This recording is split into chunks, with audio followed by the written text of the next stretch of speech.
one nation, under God, indivisible, with liberty and justice for all. This morning's prayer will be given by Paul Brown. Thanks, Paul. Join me in prayer. Heavenly Father, we want to take this time to just thank you. We have many things in our lives that divert our attention from you, but we want to thank you. We thank you for sending Jesus. We thank you for salvation. We thank you for supplying our daily needs. There's a virus that's trying to control our lives, but you are in charge. Lord, we thank you for our governing body. We thank you for their service. Continue to guide them as they seek to do what's best for the citizens of Hutchinson. And yes, Lord, we continue to pray for healing. We pray for our healthcare workers and our first responders. But Lord, you are in charge, and we thank you for it. It's in Jesus' name we pray. Amen. Amen. Amen. Next item, please. Item 4, oral communications from the audience. Okay, this is the time of the meeting where we allow anyone to speak to the council about items that are not on the agenda. Do we have anybody on the Zoom call who would like to present to the council?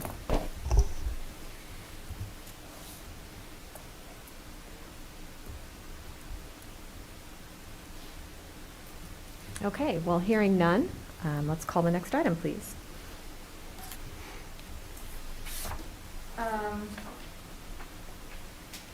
I'm sorry, Jeff, were you going to introduce Izzy during the public comment time? Thank you very much. Yes, I was. Okay. I appreciate Well, the great. reminder.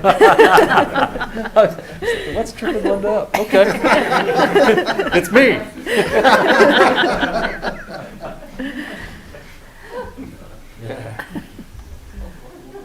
Good morning, everybody. Right on cue. Thank you, Linda. It's my pleasure to introduce Izzy Rivera. As you guys know, Izzy comes from Amarillo. Has been a lot of other places as well. A very extinguished, a long-lasting career that models and matches very well with the issues we face here in Hutch. Very pleased to have him. I've asked Izzy to come to the podium today to maybe tell you a little bit about himself and introduce himself to the community. Izzy, thank you. It's a pleasure to have you. Well, I'm usually never in a mask. I'll take it off for 1 second so you can see what I look like. This is what I look like. I look better with it on. All right. Well, it's a pleasure to be here and to meet each and every one of you. I hope that my experience and my services in the past will be able to help the city of Hutchinson, and I will do my very best to meet your goals that you have and your visions for the city to the best of my ability. I've already experienced and met a lot of the staff here, and I think they're all wonderful. So I know that I'm going to have fun here. I know that when my wife and I first came here, we felt at home. And that's kind of what kind of drew us here. Having come from a large city like New York City, and then moving to West Texas, to a small town, we kind of like the small town feels. We like the camaraderie of the community, getting to know the community. And that's something that I know that I can get here. Something I couldn't do much in Amarillo. Actually, when I was driving around in Amarillo, oh, there's a nice new building there going up. I wonder what that is. I should ask the building official. But hopefully, like I said, I hope to do a good job here for you. And anything that you guys need, please let Mr. Cantrell know, and he'll let me know, and I'll try my very best to get it done for you. Fantastic. Welcome. Thank you. We're excited to have you. Thank you. Okay. Is there still no one on the Zoom? I'm hearing no one, so I'm assuming that there is no public comment. I hope I'm not getting that wrong. So let's go ahead and call the next item, please. Item 5, consent agenda.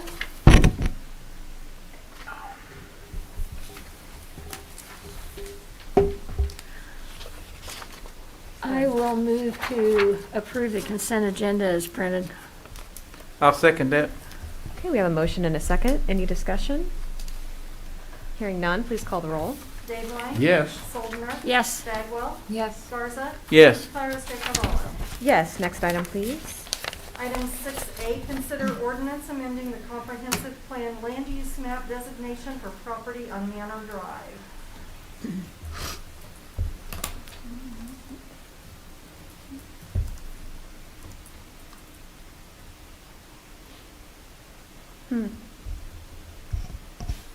All right, I think we're going. Hello, Amy Allison, Senior Planner in the Hutchinson Planning Department. As mentioned, before you is a request for a comprehensive plan land use amendment. And I think they're getting the PowerPoint up for me currently. There we go, thank you. For property at 0 Manor Drive, but to be more specific, it's the east 40 feet of Lot 3 and all of lots 4, 5, 6, 7, and 8 of Block C, and then lots of 1, 2, 3, and 4 of Block F of the Maple Manor number 3 subdivision. The request is to amend the current comprehensive plan land use designation from moderate density residential to high density residential. So the applicant is Garber Surveying Service, but the property owner is Interfaith Housing and Community Services. Just to give a little bit of background as to what the property is and kind of the development. The Maple Manor number 3 subdivision was platted in 1974. To the planning department's knowledge, the lots have never been developed, so they've been vacant this entire time. Back in January of 2020, the city council did hear a request for a letter of support for a low-income housing tax credit project for this property. The project was designed for to house elderly and disabled individuals. The current zoning district, I just wanted to make this clear, is R3, which does permit duplexes with a special use permit. This was a question that got brought up during the planning commission, so I just wanted to clarify it early on. The reason why the applicant is requesting the zoning amendment is because they are wanting to develop the lot as all one lot, as opposed to multiple lots with a duplex sitting on each one. In our ordinance, when you look at the definitions for a multi-unit development, it says that if 4 or more housing units are on one lot, then it automatically falls into that multi-unit development category, which is not permitted in the R3 district. So therefore, that's why, or the necessitation for this zoning request is occurring. All right, so here's a comprehensive plan land use map. As you can see, those are those lots that they are requesting the zoning amendment to change, outlined in yellow. It is low density residential.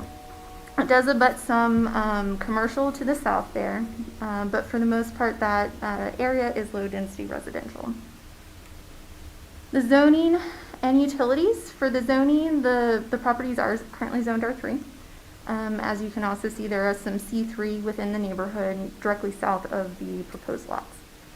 And then as you can see noted in the blue lines and the green lines, the lot is relatively serviced by water, definitely, and then sewer, but the sewer extension would be at the cost of the developer, and they are planning on adding on to the system. But overall, the current utility infrastructure that is within that neighborhood would handle the request as presented. So here are some photographs of the property in question. As you can see, it's a vacant lot. This is looking to the southwest from 34th. This is looking more towards the west. And then this is looking due west from Jewel Street. This is looking south. As you can see, it's open ditch. And then this is looking more towards the northwest. This is looking to the north. The residential properties surrounding this site are single-family development. Here's kind of the context of the road system and infrastructure system, so you have an indication of what that looks like. And then this is Jewel looking to the southeast. And then again, just some sort of the surrounding properties. All right. So with the comprehensive plan land use and zoning amendment applications, the applicant has submitted concurrent site plan and subdivision applications. Here is the proposed site plan. As you can see, the request to change this to as all one lot is clearly outlined there. They are proposing an internal private drive that would require all the duplexes to access off of that. That would be placed in a access easement that would be maintained by the property owner. They are proposing to construct 12 duplexes, so 24 units total.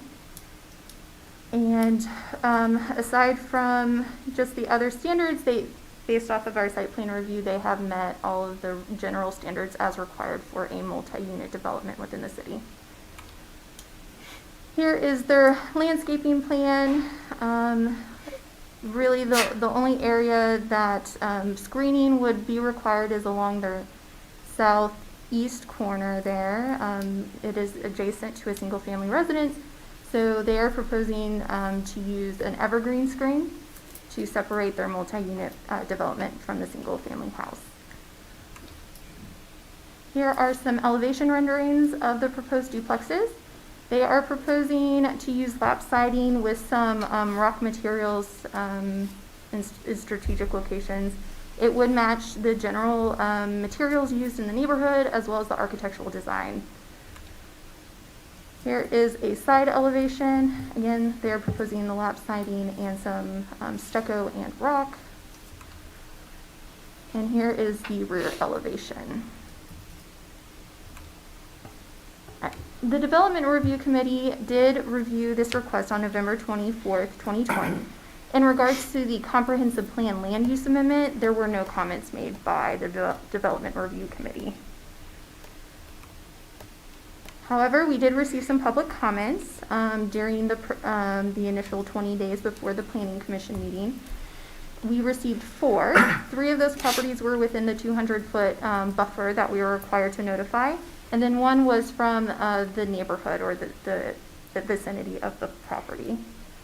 Common concerns that were raised in these comments, which they were also included in the staff report, so please let me know if you want me to talk about one specifically, but they posed concerns about potential density increases, traffic congestion in existing roadways, the existing sidewalks or lack of sidewalks in the neighborhood, street lights or lack of street lights, stop signs or lack of stop signs, and then property values.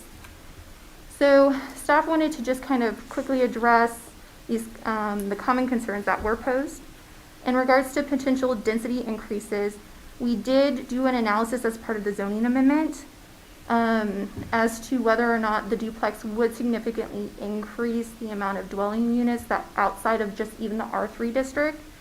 What we found was that with the existing lot as it currently is, the square footage of the lot for each unit would be about 6,323, I believe. So when you put it in context to a duplex, you have to double that. So it's well over 12,000 square foot per proposed duplex. The required maximum or minimum square footage for a duplex in the R3 zoning district is 10,000 square feet. So in regards to density increases, if this application were to increase it significantly, we found that it wouldn't. Even in the R3 zoning designation, this would well be within the minimum requirements of the zoning district. Traffic and congestion of existing roadways. I did reach out to the director of engineering. He did some research on trip generation for these proposed occupancy types, so the elderly and disabled, to determine whether or not they would significantly increase the traffic that would be on the existing street system if developed. He found that generally those types of households create less trip generation than a regular single family household. He gave me a number. He said most studies came in about 30% less than a single family house. So based off of that and the existing street structure as it currently stands, he felt that the proposal wouldn't increase significantly the traffic or congestion on the existing roadways. In addition to that, there was concern about in cases of emergency or natural disaster, if this would clog the system, so to speak. So I reached out to the fire department. They did review, that request based off of whether or not it would significantly impact their protocols when it came to evacuation of that area. They found that while they weren't generally pleased with the street system because it doesn't meet our current standards, they felt that the applicant would have to construct significantly more than 50 units to be able to really hinder or change their protocols that they would have to have in place for evacuation in that neighborhood. All right, so sidewalks, street lighting, and stop signs. The applicant is proposing to install sidewalks internally within their development. However, it's really not in our purview to request that they install sidewalks outside. So they are meeting the standards of our code for their development, but we can't really ask them to install a sidewalk 2 blocks away. So unfortunately, this subdivision was designed without sidewalks, and aside from the city council taking action to install them, the developer really isn't responsible for that. And it's the same for street lights and stop signs. All right, and then property value. It's very difficult. This is a common concern that gets posed when we have these cases. But it is very difficult to try and determine what one single development is going to do to a neighborhood's property values. There's multiple factors that are considered when an appraiser is appraising property. So as to whether or not this would significantly impact the property values, I couldn't really say. But generally speaking, in other areas, you know, there hasn't really been an increase or a decrease in property values when it's been developed. But like I said, it's very difficult to determine whether or not there is a specific increase or decrease that would happen once developed. All right, so last, we review the comprehensive plan use amendment to the conformance with our analysis as required. The 3 factors that we have to consider is 1, the development of the proposal must conform to the spirit and intent of the 2017-2037 comprehensive plan. I did provide a full analysis in the staff report, but generally speaking, we found that the proposal did meet some key factors that the comprehensive plan advocated for, such as reducing the number of paper lots or platted lots that have not yet been developed in the community, and then also promoting infill development, which this would qualify as infill. Number 2 is the development proposal must promote the health, safety, morals, order, convenience, property, and general welfare of the community. As far as staff's review, we couldn't find where this proposal would be a detriment in any of those cases, so we felt that factor was met. And then the last is the development proposal must represent a wise and efficient use of public funds. As I mentioned previously, any utilities that would be going in for this site would be paid for by the developer. Otherwise, there would be no upgrades that would be required to be able to accommodate the new development on this site. So staff felt that was met as well. At this time, I believe that concludes, yes, my staff or presentation. If you have any questions about the proposal, please let me know, but I do think they were planning on attending via Zoom, so hopefully they have been able to log in. So if you have questions for the applicant, they should be able to answer them. Okay, thank you, Amy. Amy, I've got several questions here if I can. When I drove the subdivision over the weekend, several things hit me, and I thought maybe just for discussion purposes that we could kind of begin a discussion about some things. Sure. One related to the zoning, but more directly about the site plan itself. And you might pull up that site plan and the plating question. First question is, do we have other subdivisions in Hutchinson that integrate both the R5 with the R3?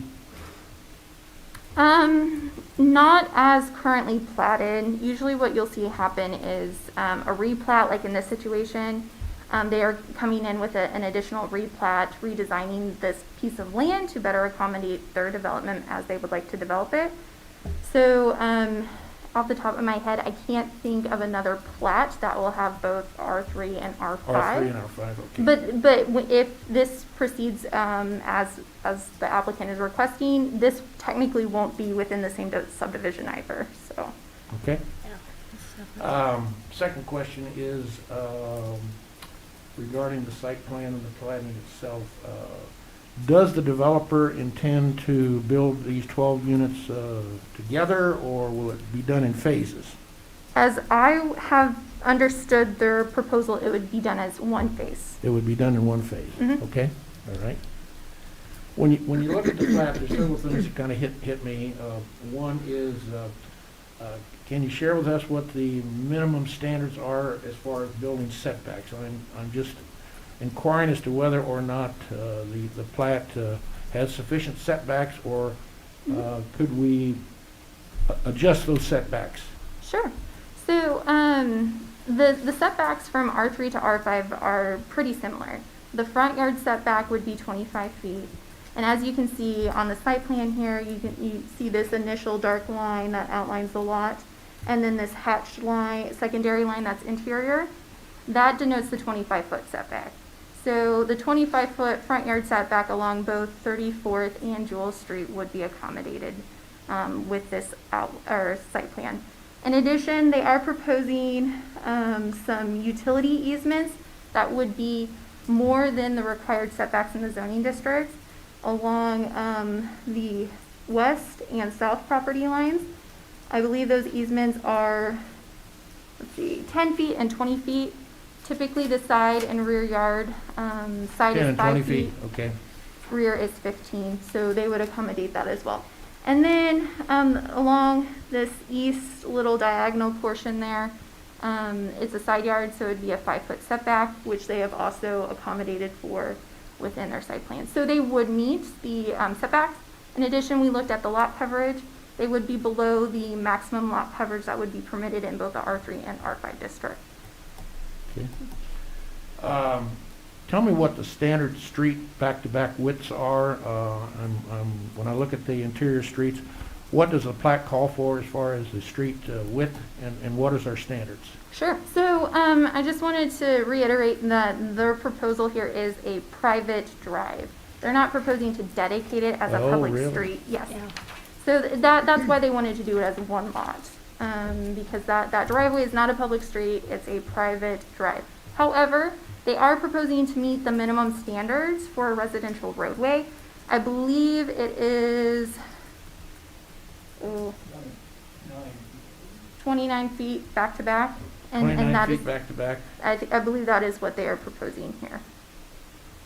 and what is our standard? I believe it's the 29, yeah. Is it 29? Mhm. Okay, all right, okay, so it is at the standard level. Mhm. Yeah, I believe the applicant is tried to design it in a way that if they ever decide to parcel it out in the future, that they would still meet the minimum standards of our ordinance for that type of design. Okay. Does the plat allow for off-street parking? That is something that I know our Director of Engineering has been in communications with the applicant on. They are proposing that each unit have a single car garage and a driveway. I think there has been maybe questions about requiring that there be no on-street parking within this vicinity. I don't know what the conclusion has been, but we're still working through that through the site plan process. I think there's one previous case that has come before the council as it relates to a private drive and maintenance.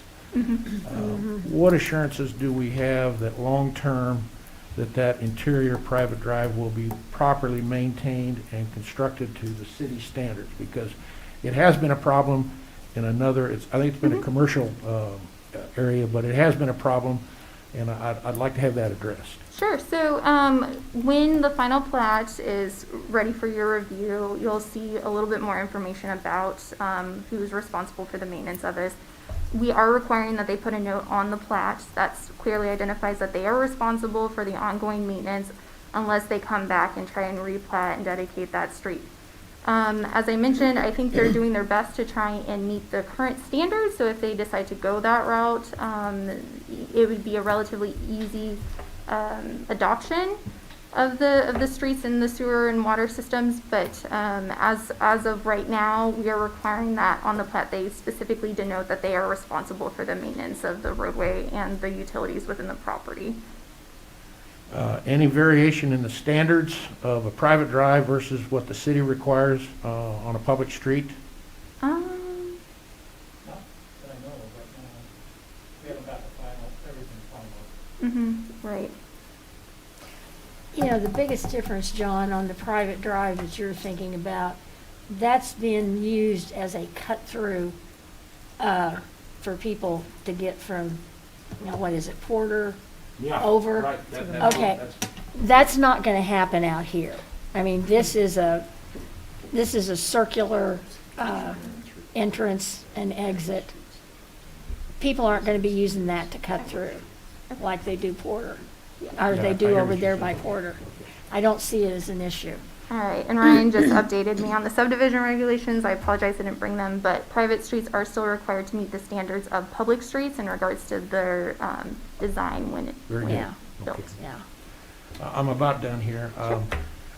In the plat there, does it require any buffer on the south side of the property line? No, There is a buffer there on the Dillon's project, but with some nice evergreen trees. But how about this? So, since the south property line is abutting a commercial zoning district, our ordinance doesn't require a landscape buffer or a screening fence or anything along that. The only area, which I pointed to earlier, that our ordinance would require a screening or a buffer of some sort is along the southeast corner there where you see the dark blobs. They are required to screen Okay. from the single family, and they are proposing an evergreen screen similar to what the Dillon's property has. All right. Well, we've got a very, very responsible developer in the Mansky project along with Interfaith Housing. I have extreme confidence that they will design this in the proper way. But I've got one last question. Sure. We've been through this before on another subdivision. I know this is an expansion of an existing subdivision, but it relates to sidewalks. And whether or not that we can suggest, request, or encourage the developer to really seriously consider on a phased-in basis sidewalks for this portion of that subdivision in the R3 designation. Yes. So what the developer is proposing to do, since they aren't building any public roads, they are still proposing to put a sidewalk on one side of their private drive. You can see the square hatched area that runs along the driveway on the east side. This right. Yeah. Okay. So they are proposing to put in a sidewalk that meets our standards for a residential subdivision. That's good to hear, yeah. That concludes my questions. Thank you very much. Amy, I just had one other one, which is about lighting, and I wasn't sure if the lighting requirements on that private drive are similar to a public drive, since that seems to be a problem along Jewel and 34th, which I know that they're not going to have any really investment in that. But It's definitely something that we've talked with the developer about. As I mentioned, we're still working through the platting process, so identifying some of these things. I believe that they were receptive to requesting an install of a light pole either at the 34th intersection or the Jewel intersection. They want to be good neighbors, at least that's what they indicated during the planning commission meeting. Outside of that, because it's a one-lot subdivision, Yeah. we wouldn't necessarily require a Yeah. street light, so. Okay, that was my concern. If it's just the one lot, there'd be no requirement for that. But again, echoing John's comments, these are trusted and tested developers in our community, so I have a lot of faith in what they're going to put forth. But thank you for that clarification.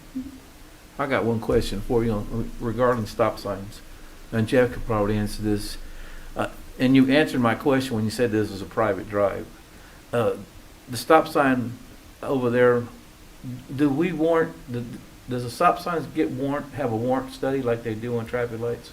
Typically, we do have some standards that we follow on that, yes. Right, now, if this was a regular street, then we would look at that warrant-wise, right or not? Yeah, it would be more based on how much traffic, vehicles per day, and some of those types of things. Also, accident history, which wouldn't be valid in this, because there's no accident Right. history for the new development, so. But those essentially would be the private stop signs at those locations within the development, so. Right, okay, thank you, Jeff.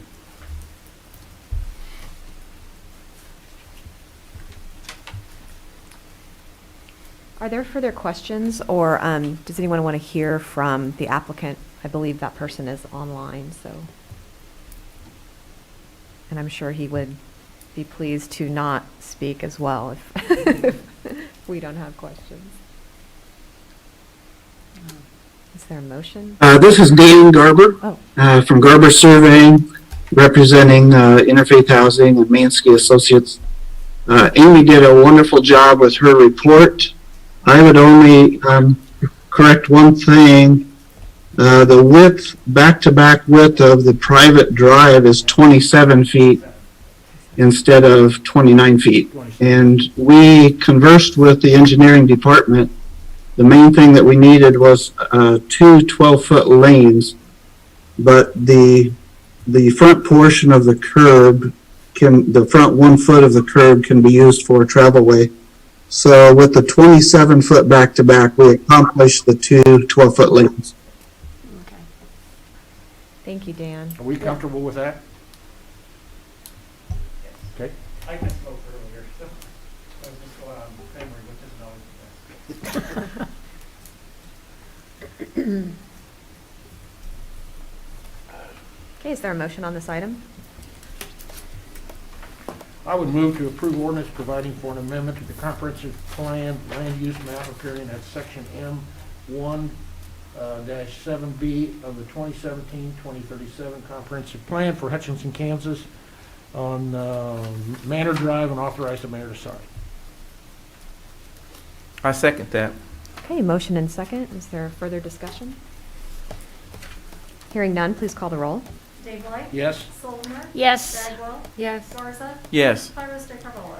Yes, next item, please. Item 6B, consider ordinance rezoning property on Manor Drive.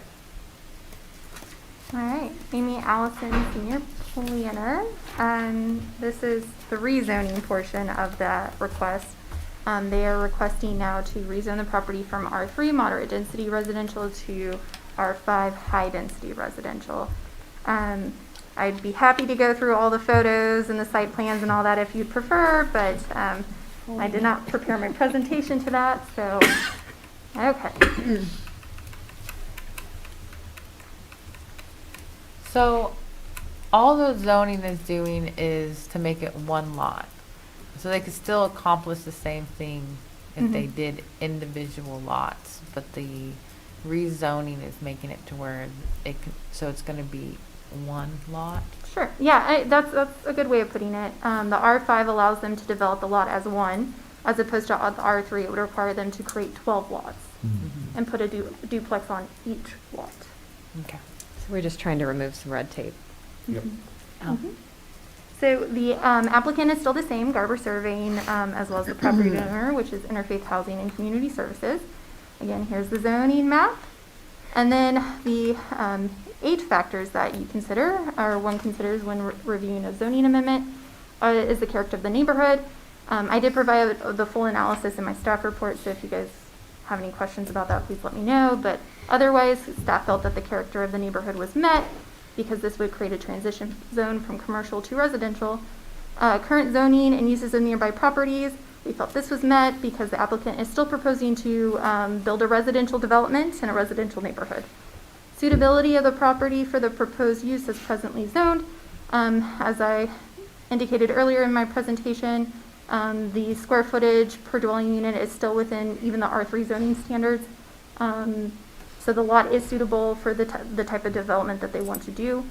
Extent of detrimental effects to nearby properties if the application were approved. Staff really could not come up with a true detrimental effect to nearby properties, so that was met. Length of time the property has remained vacant. It has been vacant well over 40 years, so the rezone application is probably well within the request. Relative gain to the public health, safety, and welfare is similar to the comprehensive plan. We felt that there was no benefit or negative impacts to the public health, safety, and welfare. So that outweighed the potential hardship to the landowner.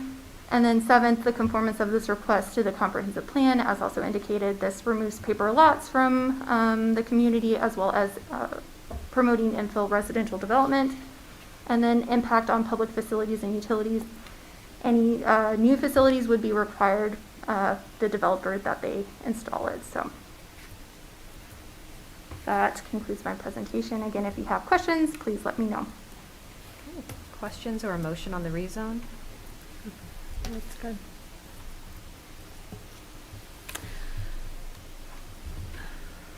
taken a bit for us to wake up today. First Um, meeting of the year. I will move to approve the ordinance amending the zoning map referred to in section 27402 of chapter 27 of the Code of Ordinance of the City of Hutchinson, as adopted by ordinance number 7518, and repealing certain parts of the original zoning map as designated in section 27402, Manor Drive, and authorize the mayor to sign. Second.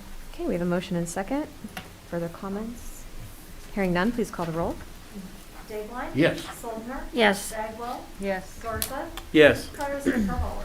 Yes, thank you, Amy. Mhm. Next item, please. Item 7A, consider pickleball courts in Rice Park.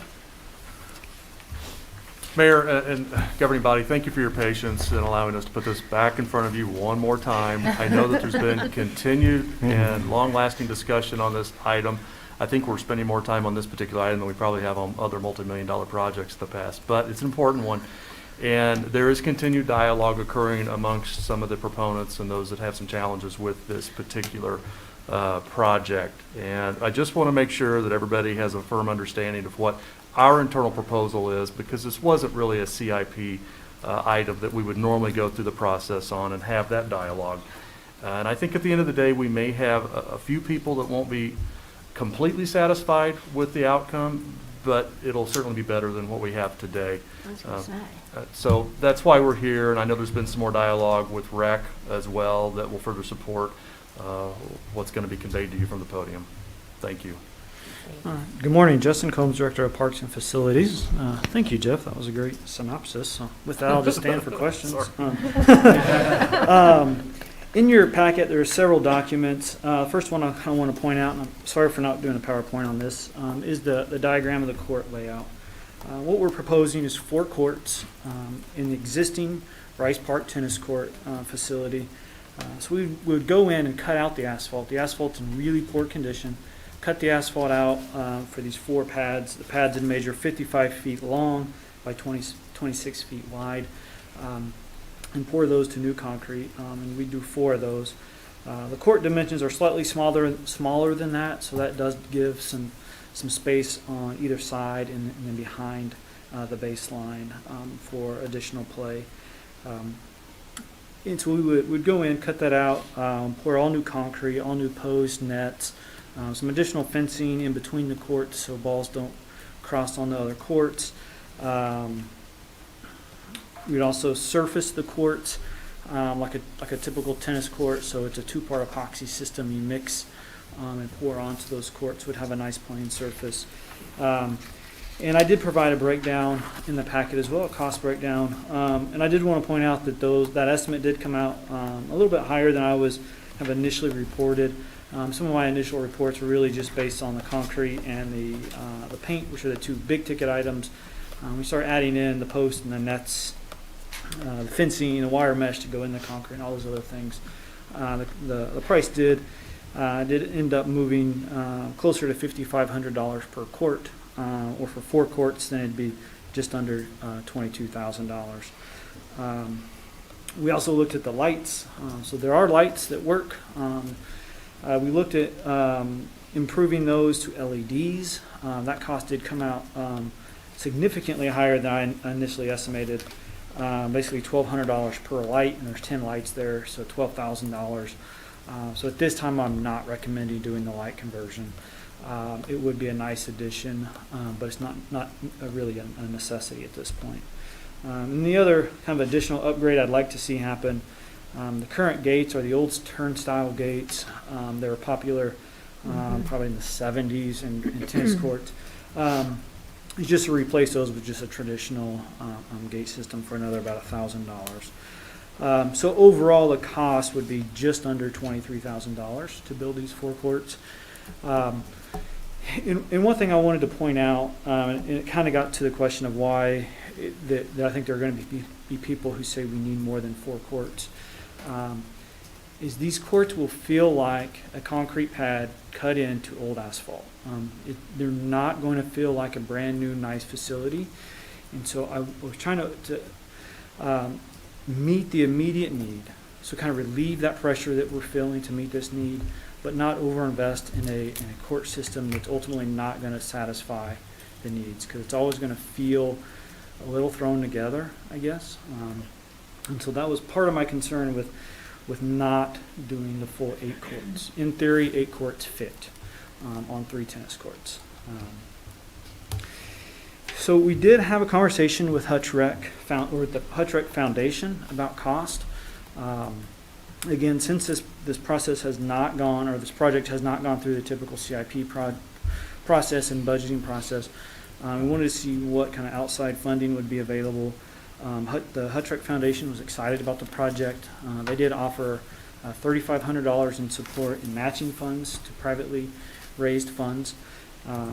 The private group, the Pickleball community, has already raised $1,200. So that total support, the $3,500 with the match, would be $7,000.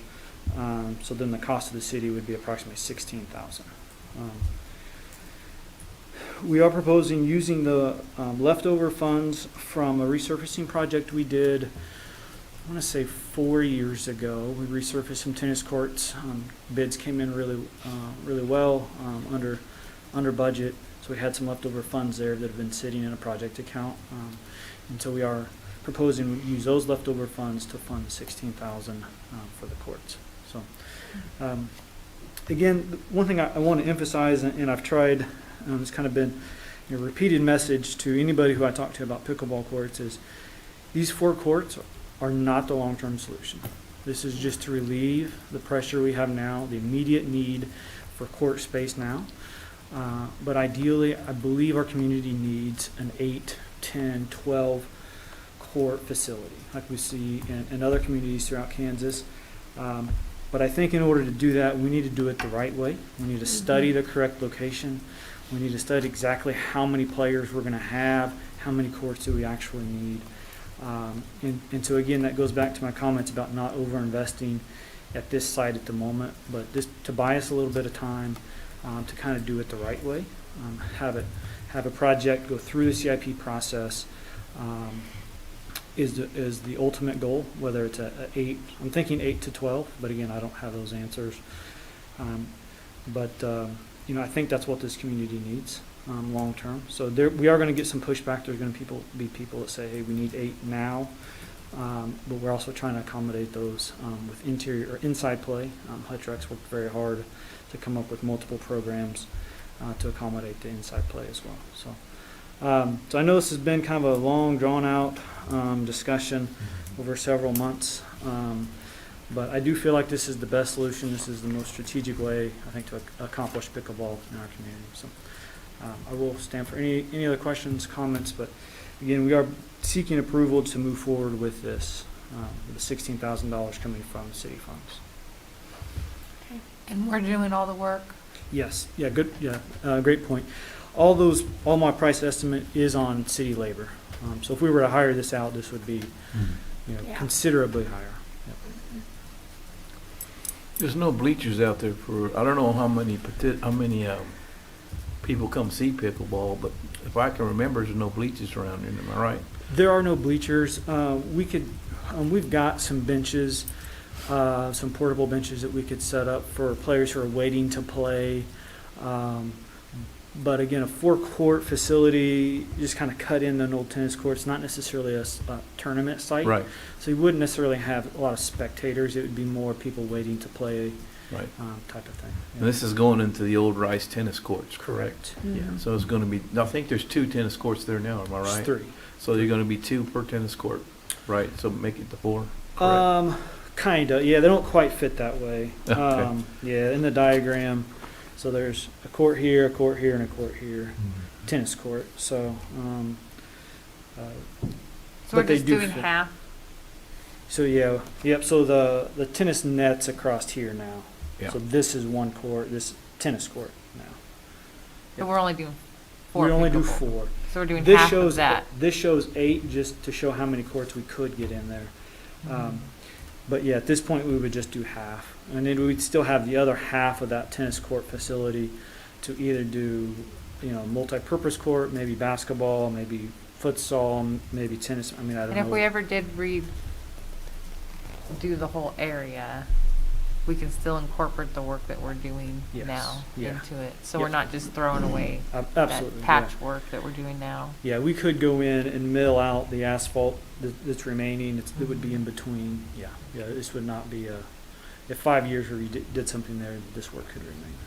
Now, you can't play tennis on these courts after this is installed, like, it's They not. can't play tennis Correct. right now. They can't play Oh. tennis right now. The cracks in the asphalt are that bad. Okay, I see. Yeah. Yeah.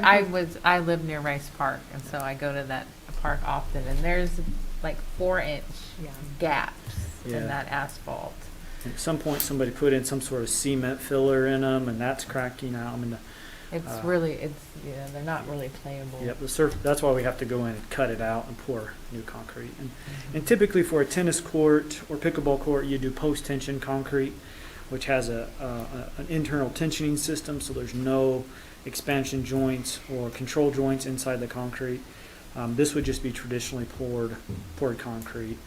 So we will have to cut control joints. Concrete's always going to crack. And we'll fill those with the sealer and then put the playing surface over the top of it. But again, not what you would typically see on a tennis court. How long would that last? I mean, there's no reason why these courts shouldn't last 20 plus years. With some maintenance, the surfacing will need maintenance probably every 5 to 7 years. But the concrete itself, those cracks where we have the control joints, those will reflect through the surfacing, so you'll see a hairline crack, which you typically wouldn't see on a tennis court. But again, to do post-tension, we'd probably have to double the cost of the concrete. So, and again, the goal of this is just kind of a short-term solution, something to get them outdoors playing this spring as we continue to work towards a full-blown, purposely built pickleball facility. So is that something you're going to bring forth in the CIP Yes. discussion this next year? Yep. Okay. Yep. And so that phase 2 isn't necessarily going to happen? Correct.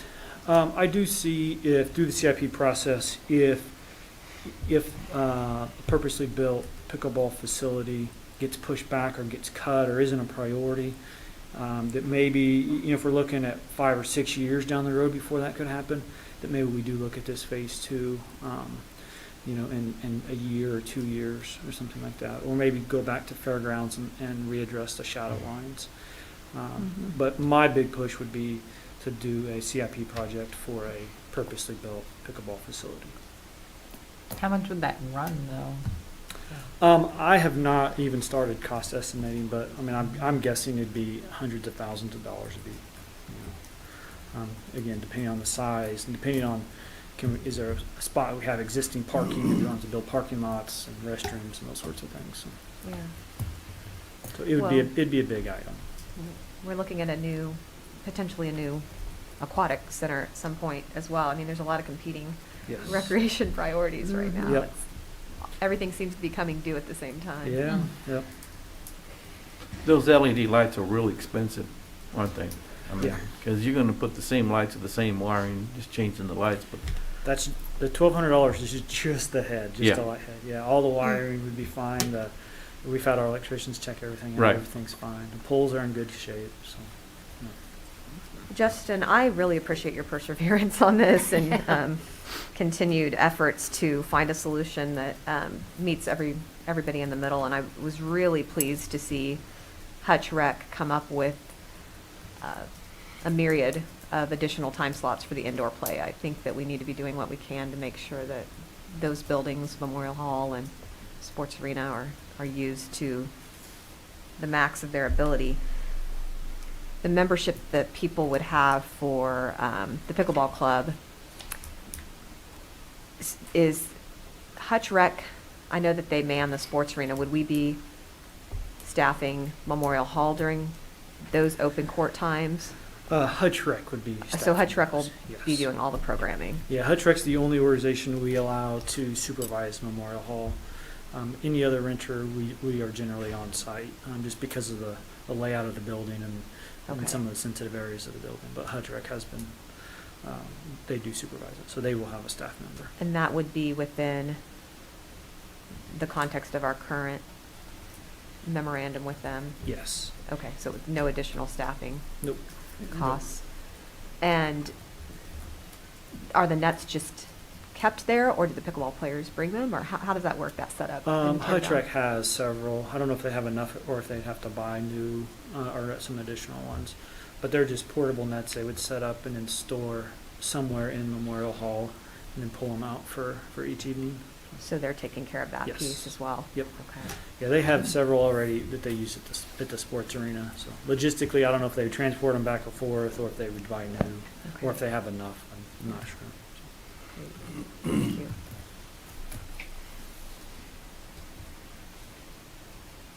Okay, are there additional questions, or is there anyone online who has comments about this particular project?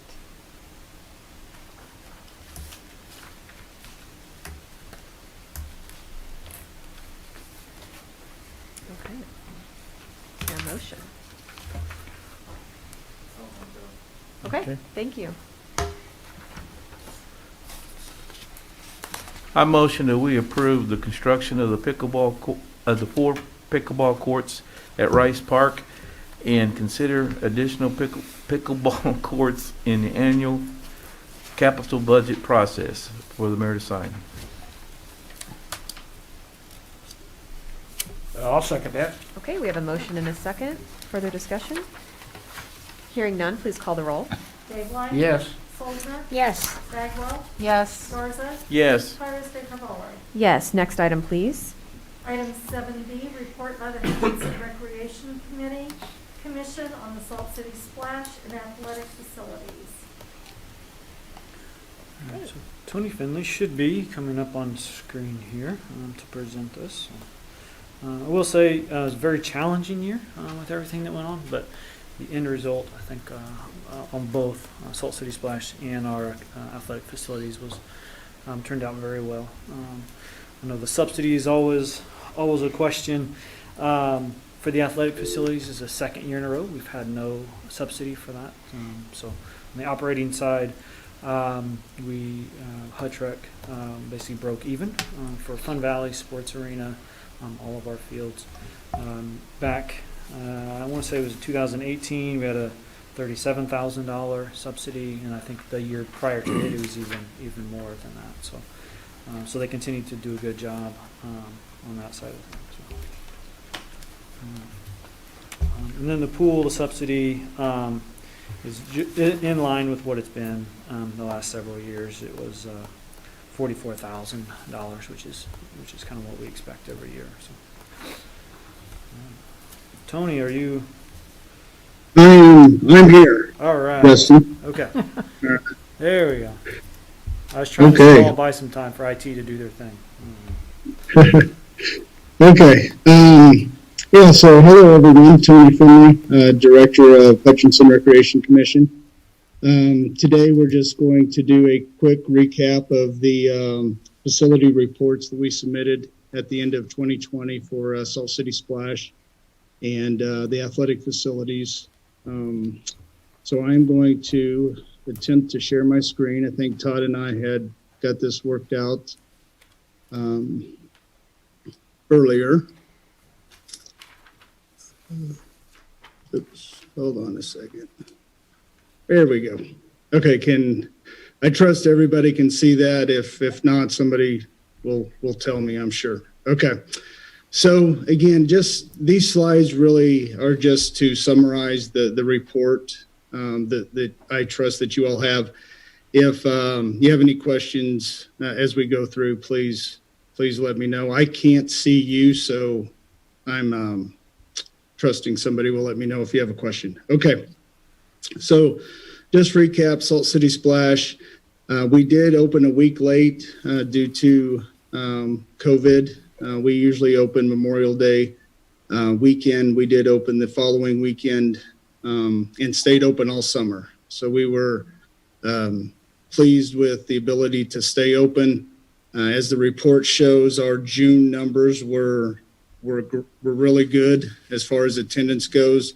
In July, when the mask mandate came back in to play, you can see where numbers came down, understandably. But We never fell below attendance that we didn't feel we shouldn't stay open.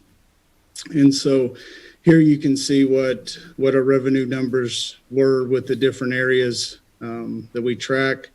And then the city subsidy there. And that subsidy's on the high end of where we've been over the last 20 years, but it's definitely within the range of what that subsidy normally is. So we're pleased that we were able to make that pool happen this year.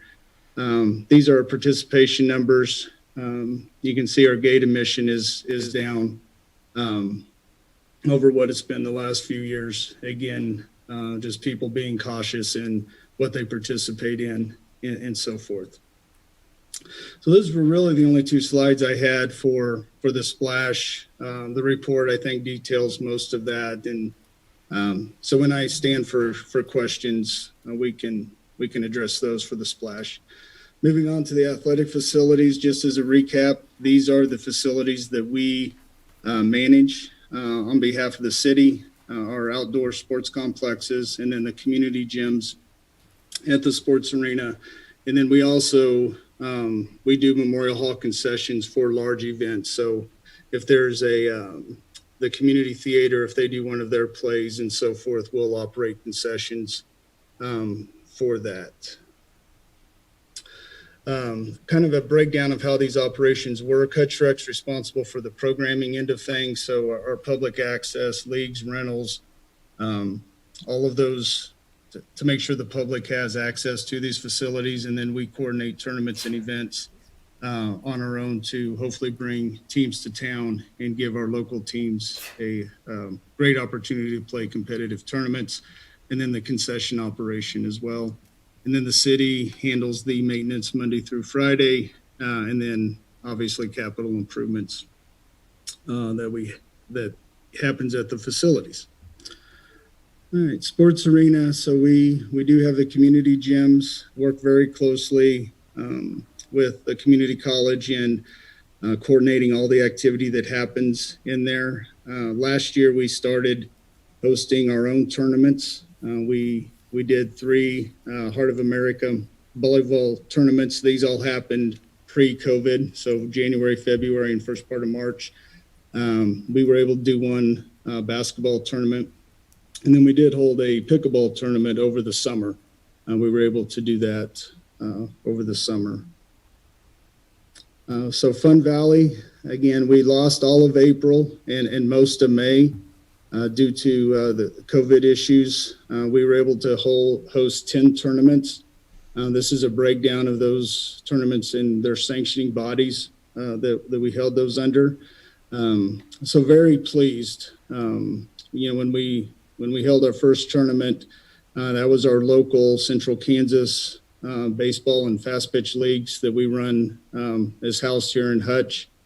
Then the next weekend, we started in the competitive tournaments from national sanctioning bodies and had real good turnout. Our Paint the Valley Pink tournament at the end of July, 81 teams. So that was by far the largest we've had since Hutchrec took over operations and was definitely the largest in the summer. The other thing to note on here is we were able to work with the NBC World Series, obviously Visit Hutch partnered with us on that, and we were able to host a few days of the NBC World Series this year. So that turned out really well at Hobart Detter Field. We point out the rentals just to show kind of where some of that rental fund or fees come from. So when Hutchrec uses the city ball fields for our recreation leagues, we do pay a rental fee that's established in our agreement. We don't pay the rental fee on the tournaments, but we do pay the rental fee on our local recreation leagues. You can see we're still working with the Hutchinson Monarchs. We had the NBC World Series in there, and then a few other rentals as well. Breakdown of the revenue trended like we would see our gate admissions and our tournament fees usually are equal there, 50-50 there. Concessions performed really well this year. There's that rental number again. And then we do sell on certain tournaments. We will bring in an outside vendor to sell T-shirts and such for those particular tournaments. The other number there, a lot of that is funding we received from, I believe it's the CARES Act or the Sparks funding. I'm not sure what the right term is there. But we did have some extra expenses this year to keep the facility clean and staff it in a way to be COVID safe. And so we were reimbursed for those items, and that number is showing up there. Okay, so new for 2021, we have been able to land some new affiliations. So Perfect Game is a national organization that sanctions primarily baseball, has been their main focus, but they are getting into the fast pitch world.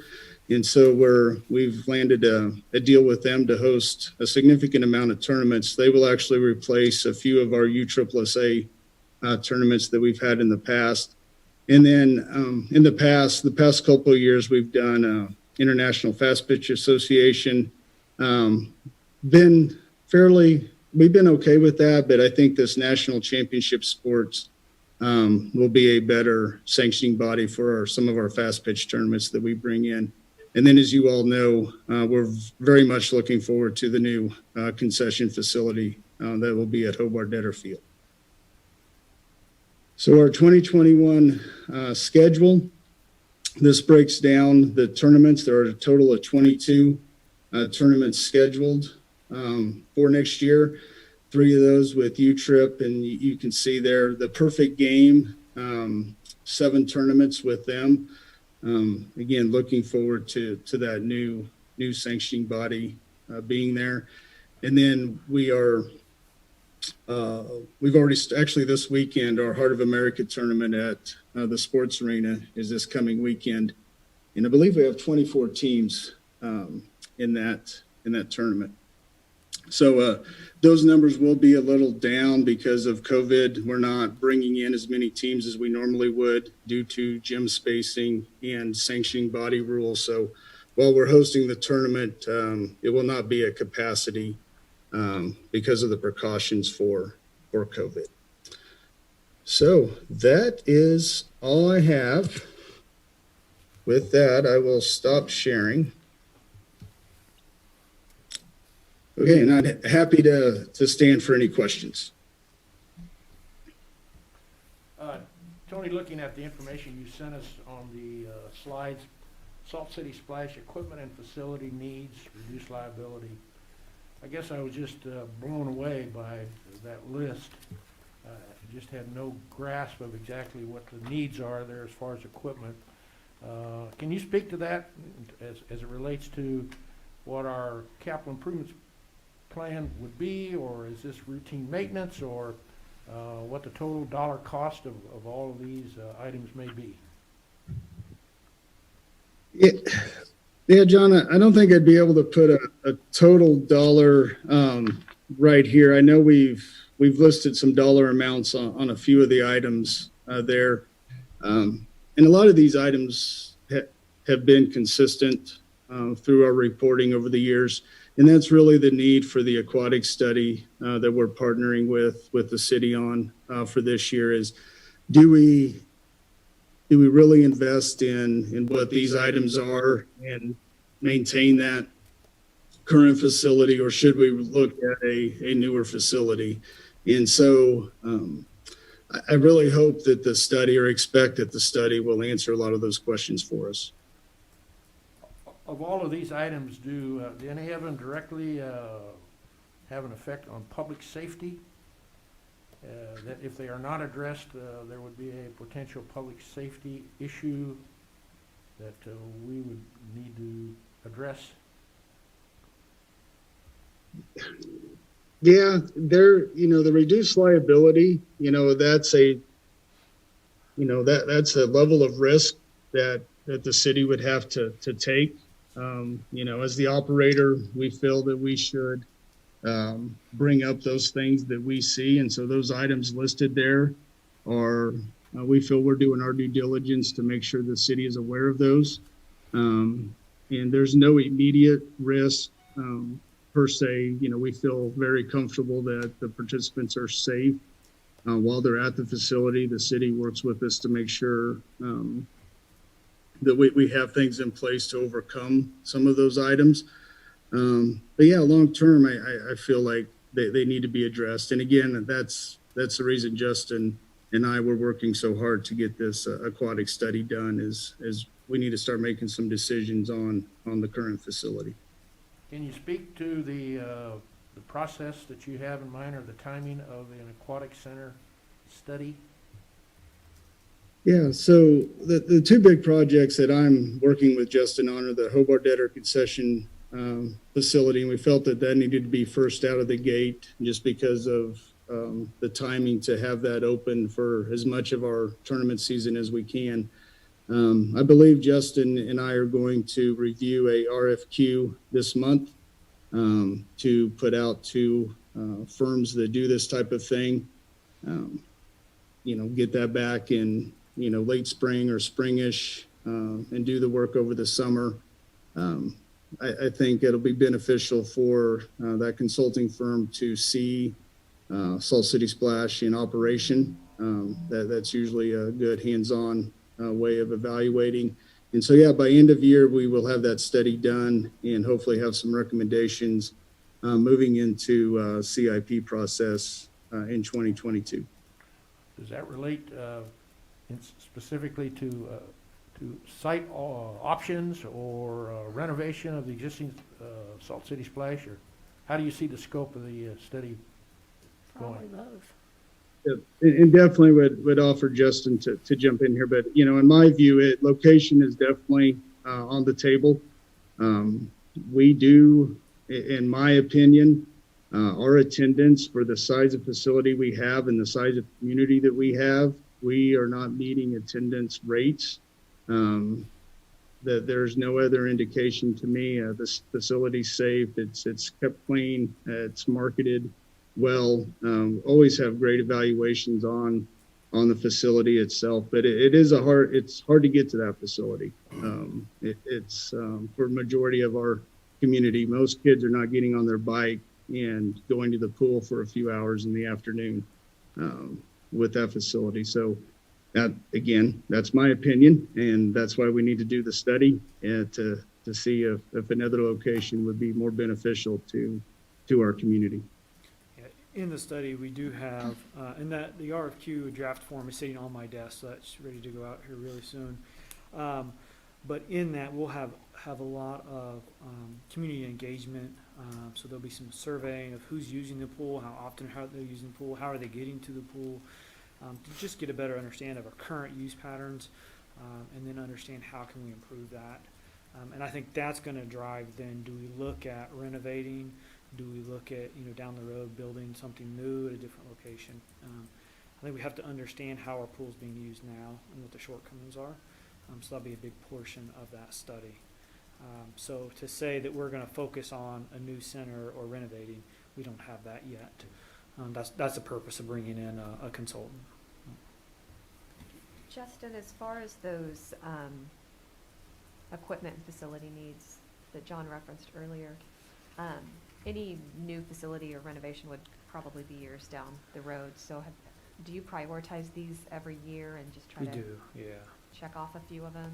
Yeah, we go through every year to end of the season, the beginning of the season with Hutchinson and look at what are those immediate safety needs, what are those things we need to address this season, and what are the wish list type items. We've been hesitant to invest a ton of money back into this and put a big CIP project in until we understand the long-term use and needs for aquatics here. So what we're seeing is an aging facility. It's still safe, it still operates, those sorts of things. But we're getting to the point we need to kind of decide, do we reinvest in Salt City Splash or do we move another direction? So. And you'll have a recommendation on that this year? Yes, towards the end of this year, yep.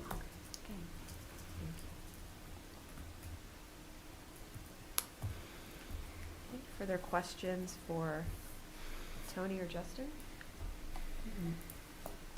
Not. Just a big thank you to Hutch Rec for their continued partnership. I think it's definitely been mutually beneficial to the city and to Hutch Rec clients. So thanks for all your work on that, Justin and Tony. For sure. Okay. With that, next item, please. Item 7C, report on Governor's Commission on Racial Equity and Justice.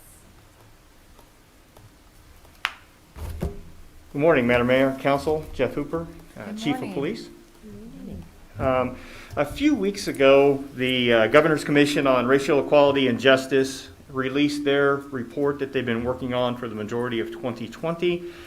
The mayor reached out to me and asked me to come present to the council this morning basically that report, the highlights of that report, how we are doing here in Hutchinson as far as compliance with the Governor's Commission's recommendation and what we plan to do to make sure that we're following those recommendations moving forward.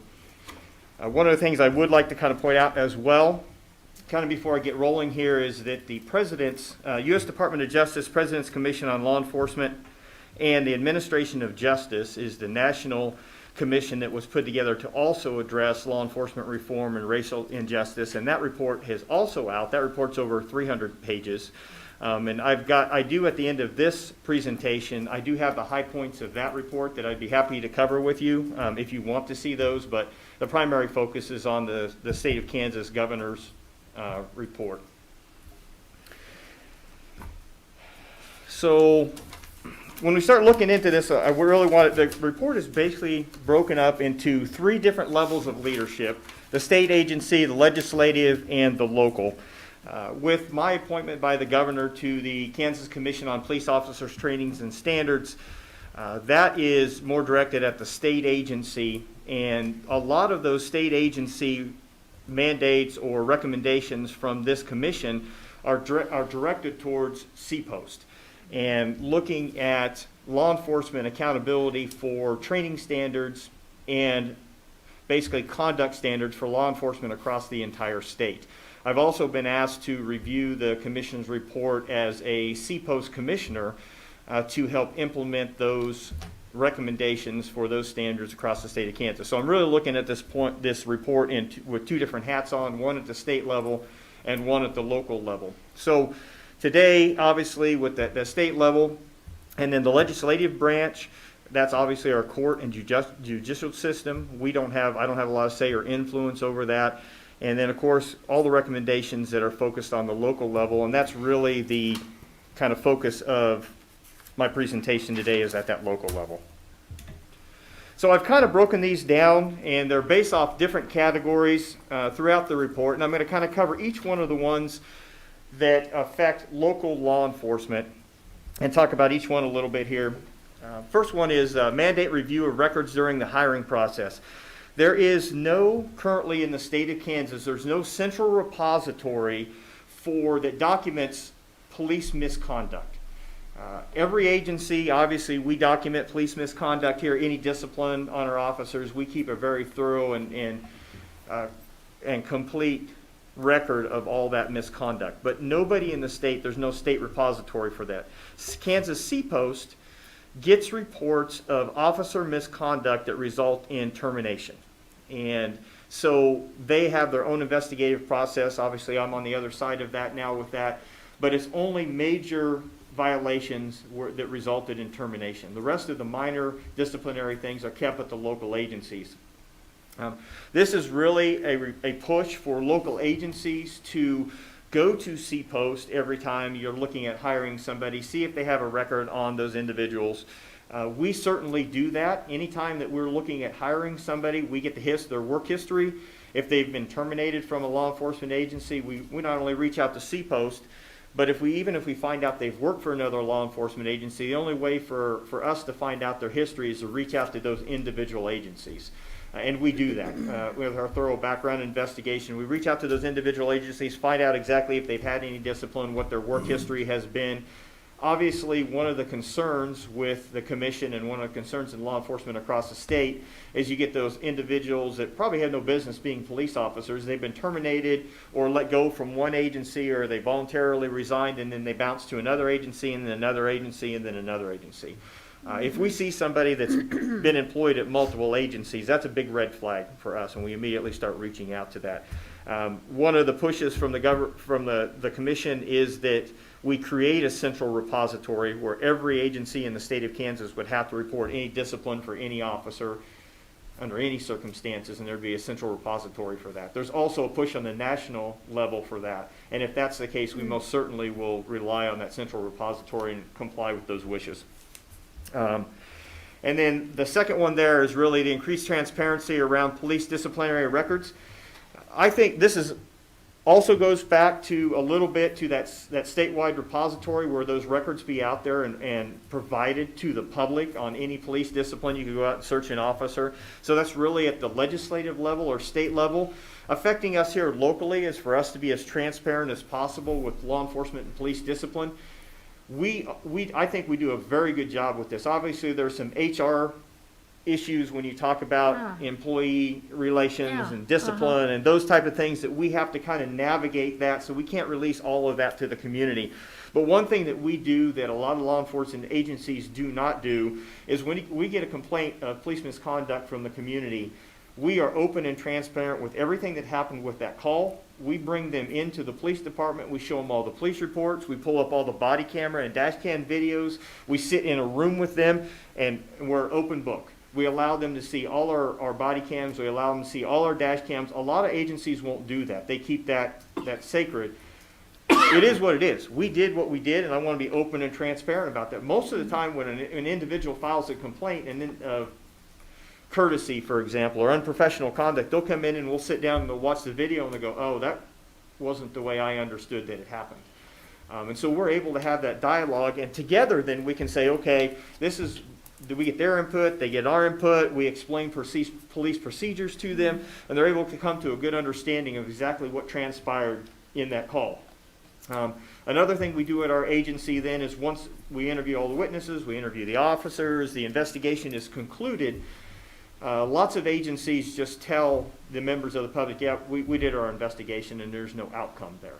We tell the public and we report back to the reporting party, we've conducted our investigation and this was the results. We found that there were, whether the officer was exonerated, whether there was misconduct, and we tell them that your complaint was substantiated and we'll take appropriate action. We don't tell them what that action is because that's an employee matter that we can't release, but at least the individual understands that we've conducted a thorough investigation and kind of what the outcome of that investigation is going to be. Please stop me if you have any questions. I'm just going to kind of keep rolling if I don't get stopped here. Okay, recruitment, retention, and promotion. This is a challenge to law enforcement agencies all across the country. What's transpired in 2020 certainly hasn't helped us out with that kind of at all. But number one is create plans to recruit officers that reflect the communities being policed. This is certainly a challenge. I'll kind of tell you where we're at right now. We are doing really well with our Hispanic officers. We have over 10 Hispanic officers in our agency. We have between 15 and 20% Hispanic, so we're doing really good on that front. We only have 3 African American or black officers in our agency, and that's less than 5% of our population. That's certainly a challenge for us. Basically, this mandate is where you're looking out to really touch base with the community, other community leaders, that facet of your community, and really trying to encourage and up your numbers to represent your demographics. My community advisory board is really great in this area. With my community advisory and oversight board, they're really in tune with everything that goes on in the agency. We really talk about recruitment, we talk about hiring, we talk about use of force practices. We certainly talk about our policies and procedures, and I've utilized them for that. Daryl Pope, the head of the NAACP, sits on that. Hens Parsons sits on that. Cindy Flores from the Hispanic community really sits on that. I have a former retired council member and mayor that sits on that. I have a retired police captain from HPD who's black who also sits on that. And so one of the conversations we've had during those community advisory boards meetings is helping them connect us with those individuals. We talk a lot about, I can't hire minorities if they don't apply. And how do we connect with them, and how do we get the message out to them that if they want to affect change in local law enforcement, be involved in local law enforcement. Come be one of us and help us affect positive change in this community. I have been really disappointed. Obviously, what's transpired over 2020 has further created a divide between law enforcement and the minority communities. I've only had one African American apply to the police department this entire year. And so it's very difficult to hire them if I can't get them to apply. So that's a challenge that we're really trying to deal with across the nation, and something that we'll continue to struggle with, I believe. Number 2 there, obviously, encourage promotion and retention of underrepresented groups so that the command structure represents the community being served. Again, this is one of the areas, and I'll talk about a couple things here. With our low numbers of blacks, obviously, there's less people in the organization to be promoted. I am going to tell you this, that one of the things that has occurred this last year, I actually have a black officer with over 16 years of experience within the agency. We got him from the Sheriff's Department. He's been with us for about 16 and a half years. And I would like nothing better than to promote him to sergeant. He's one of the top candidates in the agency. Unfortunately, our memorandum of understanding with the FOP doesn't allow me, he doesn't allow me to promote him. It's outside of our contract to allow me to promote him. I did go to the FOP. We discussed. I sent a specific proposal to them to try to open up that process. However, they have denied that request. And so as we currently sit right now, I can't promote some of the minorities in the agency or some of the best candidates for that. So that's certainly something that we're going to be talking about in the next negotiation process with the FOP, because I really want to be able to open up that process so we can get the most qualified applicants and the most qualified candidates eligible to be supervisors and leaders in the department. So we're kind of failing at that right now, but it's certainly something that we're working on. The next one there is create exceptions to residency requirements. We don't need to go with a lot in this. This is basically for jurisdictions that have very strict residency requirements and then don't catch those demographics. And we don't do that here. We don't have any set residency requirements for the police department. So we capture the demographics of our community.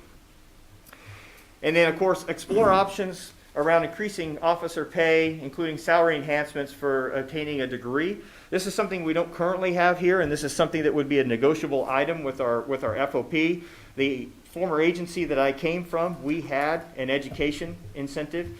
So if you had at least a bachelor's degree, you got additional compensation for that. And that's something I certainly think that we should look at here. I think that's very valuable. There are some agencies in larger cities, California and stuff, are even looking at having to have a degree to become a police officer. If we did that, it would cripple Kansas law enforcement. You know, over 50% of the officers, probably 60 to 70% of the officers don't have a 4-year degree. But I certainly think that having a degree does make potential for a better officer, and we should look at rewarding that. Quick question. Does JUCO offer an AA in criminal justice?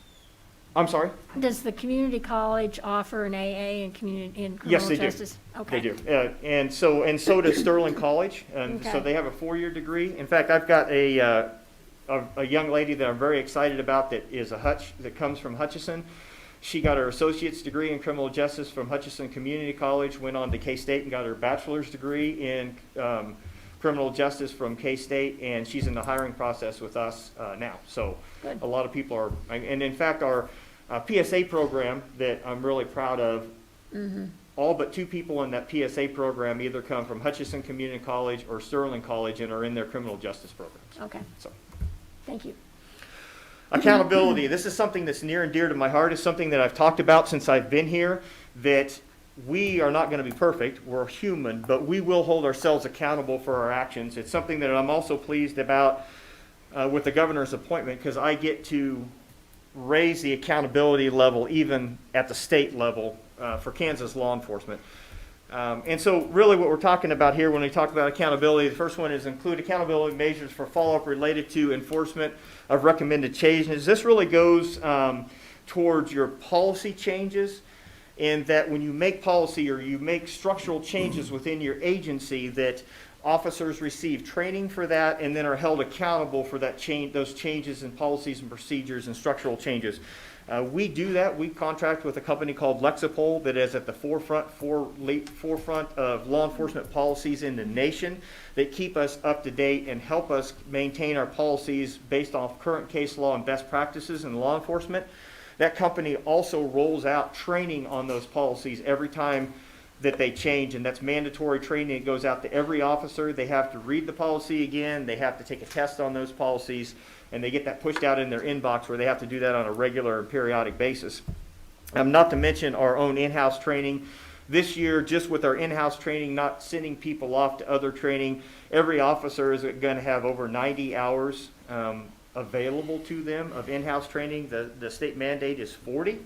Or we're going to be mandating about, I think it's about 65 or 70 hours of that training, and an additional 20 hours that's available to them just in-house. So ensure that data collection is transparent, public, and easily accessible. This is both at the state level and the local agency. The state, we've struggled with this in law enforcement for a long time. What data do you collect? How do you make it available to the public? There's a push to collect data on every single law enforcement encounter. If I talk to you on the street, I have to collect data on it. If I do a traffic stop, I have to collect data on it, whether it's sex, age, race of the individual, reasons for stop, all those different things. There's no mandate to do that currently and collect data on each one of those stops. It's very labor intensive, and there'd have to be a very expensive database to be able to do that. Across the state and across the nation, nobody's really figured out how to do that. Our records management system here is very robust. We keep very detailed records, and those records are available for anybody, for the public that wants data on traffic stops, data on summaries on officer discipline. Any of those type of things are available to our public. We make those open and transparent.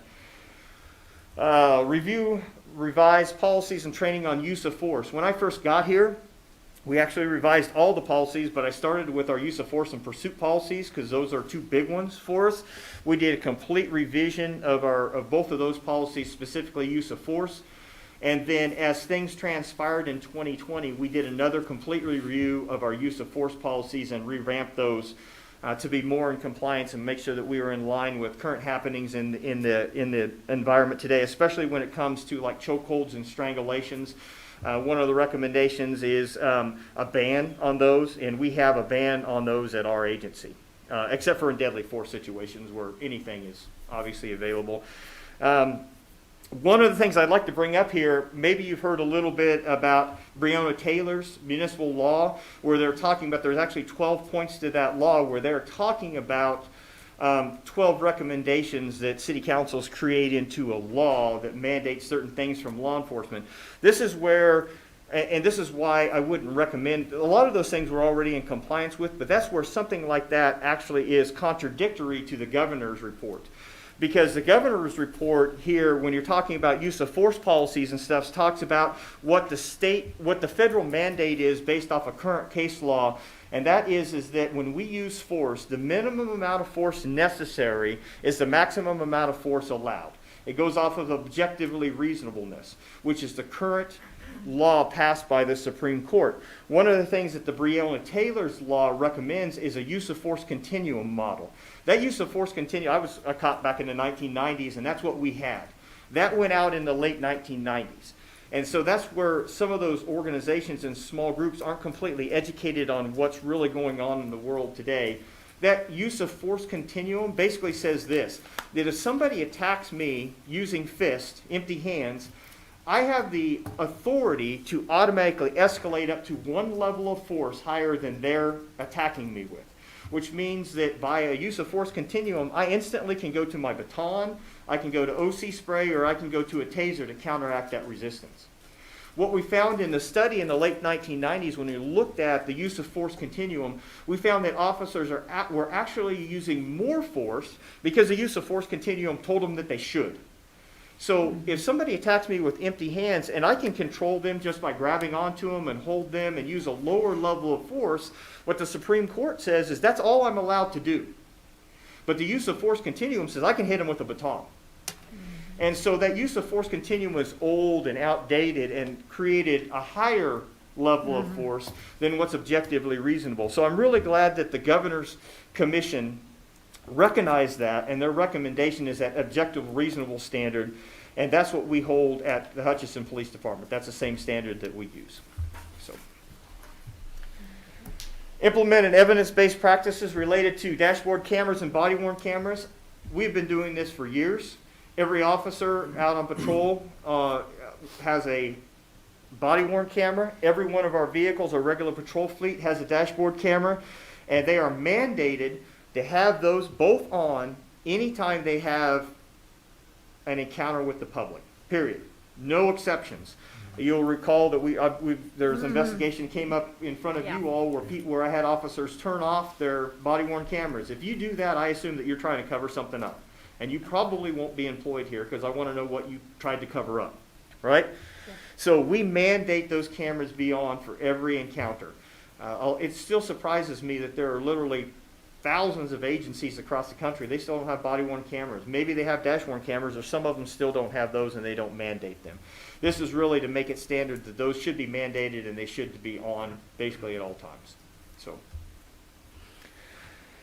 address clear uniform labeling of law enforcement vehicles. This kind of goes back to what you're experiencing in sometimes smaller jurisdictions or other places where even sometimes bigger jurisdictions where a lot of traffic stops are being made with unmarked undercover vehicles or things like that. People don't recognize that it's a true police car that's making that traffic stop, and that results in conflict between the driver of that vehicle and maybe an officer who's in plain clothes because they don't recognize and don't know for sure that they're a police officer. All our vehicles, obviously we're going to the new paint scheme on our vehicles, so all our vehicles will be clearly marked just like the one you see in the picture there. And designated as a police vehicle. Now, does that mean that our unmarked vehicles don't have lights and siren in them? No, they don't. My car sitting out front here has lights and siren in case I have to respond to an emergency call. Those individuals that are not in a marked vehicle are highly discouraged from making routine traffic stops. So we'll make traffic stops in situations where the safety of the community could potentially be compromised, a drunk driver or something like that, but we typically don't make routine traffic stop for minor traffic infractions. We utilize our marked patrol vehicles for that. And then the last one is basically to adopt policies to improve transparency around contract negotiations. This also kind of goes to at the legislative level, and it goes to us at the local level. This is really talking about those negotiations between us and the union and being transparent in those negotiations and basically what that means. Obviously, you have to talk to HR about what our guidelines and things are until there's some legislative changes on what can be released there. A lot of that, is done confidentially in those negotiations, but there is a push to make those negotiations more public. Chief, just really quickly on that, going back to another issue you had with contract negotiations, I'm remembering a few years ago that we had a promotion bottleneck in the fire department due to some provisions on promotion in the contract, and we ended up eliminating basically a certain title to alleviate those pressures and make sure that those who were most qualified for promotion had the opportunity to step into those roles. So I'm really eager to hear what transpires in the next negotiation, process. But if we can't work through that, we'd need to know your recommendation on, how to do something similar. Yes, ma'am, and I really respect that. I am 100% committed, and I've talked to Mr. Cantrell. I won't back off the fact that the most qualified people in the police department to be supervisors and leaders should be eligible for promotion. Mm-hmm. And any contract that doesn't allow that to happen, I would not be in favor of. There are options available to us, and so if it gets to that point in contract negotiations, I will provide options to my city manager and to the council on what I recommend and how we proceed on that, because I'm steadfast in the fact that the most qualified candidates should be eligible for promotion. And currently in the department, the way we sit right now, they are not. Yeah, So it's not good. Yeah, that needs to be remedied. Thank you. Mm-hmm. The next chapter is really on school resource officers, and it's to explore alternatives to SROs such as counselors. There is somewhat of a push now to remove school resource officers from schools or remove that law enforcement image in schools, and I think that's mostly set around jurisdictions that don't utilize the school resource officer program in the right way. Our school resource officer is up at the high school and takes very limited enforcement action. That is not why he is there. He is there to create that relationship between the law enforcement, the school, and the students, and really build up those bridges so that those issues can be handled kind of administratively with those students. More of a counselor type role or more of a peer support type role. Our officer working with 308 teaches a lot of classes, has an opportunity to get in front, and he's always an educator, he's a counselor, and so much less of an enforcement officer. He wears a soft uniform, he doesn't wear this uniform, so he wears a soft uniform every day, builds those relationships up with kids. And so we're really kind of in line with what the governor's recommendation is on this, is that school resource officer and counselor should be involved in that as opposed to a law enforcement type presence. Again, complementary, number 3 there is complementary programs to address issues of student conflict and violence. It's actually number 2 on your screen, but it's number 3 from the report. That's where I talk about that we take very little law enforcement action. Kids that get out of control, commit violence in the school, as long as no other kid really is harmed or anything, a lot of those things are handled administratively with the school counselors, with our officer, working in unison together to kind of create a safe and education environment for our kids. And then the last one on your screen there, with the SRO program should include elements that demonstrate the school's district commitment to be all-inclusive, welcoming environment for our students. There's actually 3 different parts to that. A strong relationship between officers and school personnel, that really exists between us and 308. A policy requiring community meetings and or receptions to introduce the SROs to families, assure families and the SROs are kept and to keep their children safe. Our SRO has prior to COVID, had lots of interaction with parents at the school board meetings, different things like that. So we try to really open up that relationship. And then a clear agreement between the school district and police departments, basically that define the role of the SOR. And I've been up at the high school multiple times sitting down with my SOR, school management, to really work through, because sometimes there's conflict between school administration policies and procedures and what we can do as law enforcement officers. For example, the school there will be suspicion that maybe a kid has marijuana in a backpack.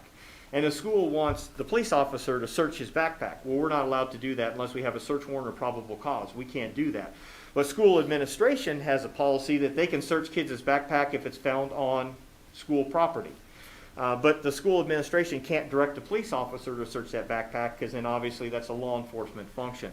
So it's really working through those types of situations with the school to understand our role and authority, their role and authority, and how can we come together to create a safe environment for our kids. And I think we have a really good relationship with 308 kind of on that.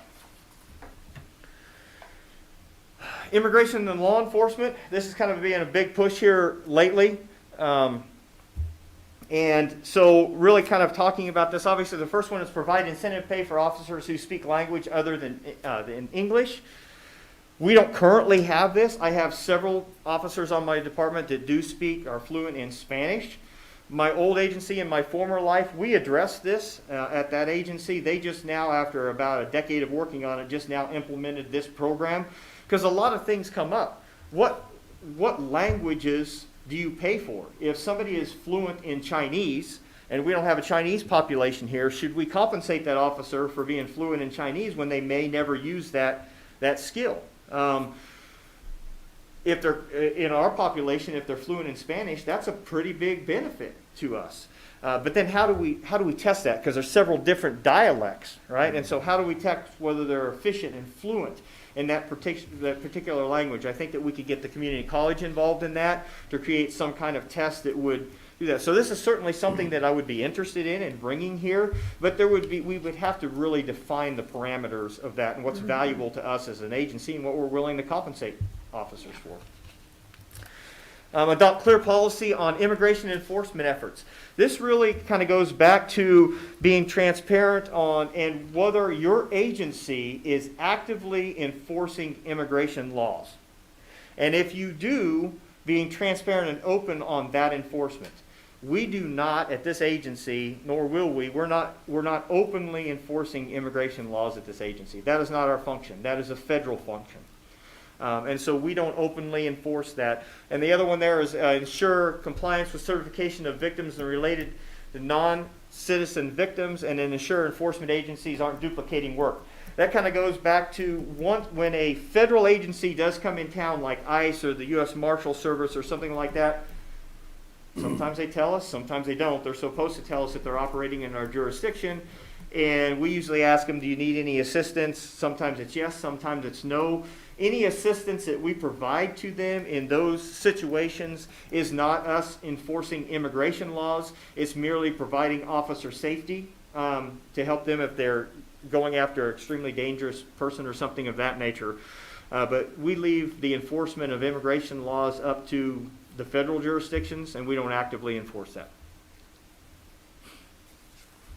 The other part of that really is talking about non-citizen victims and how we treat those non-citizen victims. There is actually, I filled out several of these, where if you are a victim of a crime or witness to a crime and you're not a U.S. citizen, we keep you in this country so that you're able to testify in court and how we're going to handle that and how we're going to treat them. And we treat them the same as any other victim in our community. I'm really blessed to have formed some really good relationships with certain members. I don't want to release their names here, but certain members of the Hispanic community. And that demographic traditionally is afraid to approach law enforcement, especially if they're undocumented. But they're victims too. And so probably at least 10 times, I've been asked personally, got a phone call from the people that I've built up trust with in the Hispanic community and say, I have a young lady here, I have a young man here that's been a victim of a crime. They're afraid to come to the police department. Can you come off site and come meet with us and sit down with us? And I've done that multiple occasions where I sit down with them, really build a relationship up with them, find out what crime has been committed, confidentially use one of my detectives who I trust to be able to come out and sit down with them, and we take care of that victim like we should be taking care of any victim in our community. So I'm blessed to have had the opportunity to kind of build up that relationship. Behavioral health, basically, when we start talking about this, I'm really proud of the progress we've made here. This is basically support and finance the use of mobile crisis response model, co-responders, virtual co-responder models. Obviously, you guys know that I came to you in this last budget cycle really wanting to get our crisis response team built up. You know, when you approved funding for that program for 2 additional officers, that program is already up and in the stages as far as development. In that 2 officers have specifically been assigned to that program. They've received advanced training. I already have a commitment from Horizons for, kind of wanted a full-time person, but they've committed a part-time person, 20 hours a week to that program. And Mir, who focuses on substance abuse, has committed a full-time person to that program housed out of the police department. And so we currently have a team of 4 individuals that are working on developing policies and procedures, and the idea is to be able to launch that program full force come about April 1st. So we'll actually be responding to calls.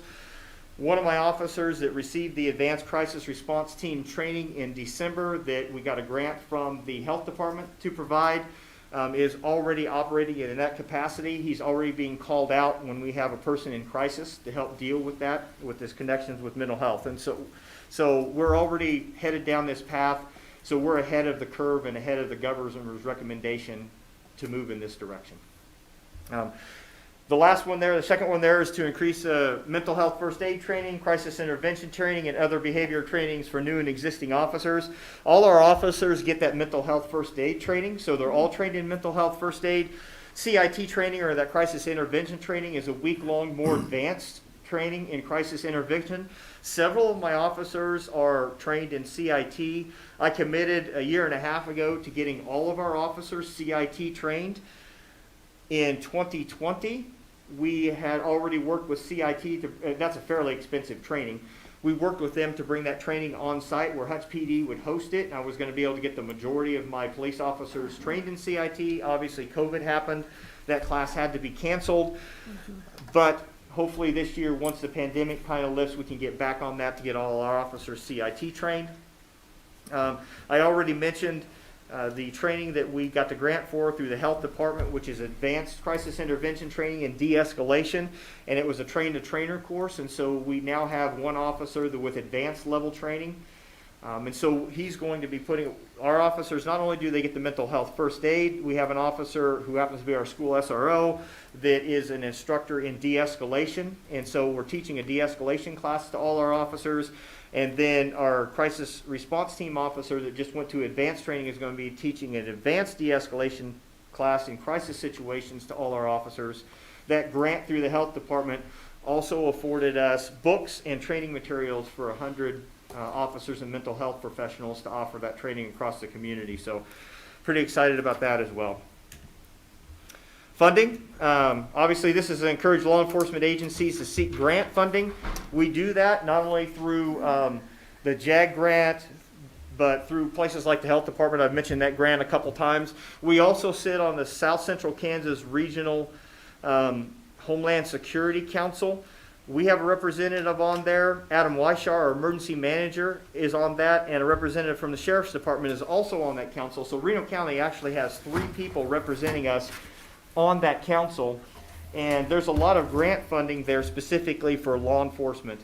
We currently have a, that's how the our Bearcat was paid for. That's a regional asset. We are in charge of a mobile command post that you probably haven't seen it yet. It's a giant trailer that we took over. That's about a $650,000 piece of equipment that we're responsible for, and the grant funding through that regional grant fund just gave us $100,000 in sustainment money to be able to sustain that and make it more modern and bring it up to our. So there's a lot of grant funding out there available to us that we seek. One of the problems, though, especially with some of the federal grants, over the last several years, the allocation of those federal grants has gone down, and the reporting requirements have gone up.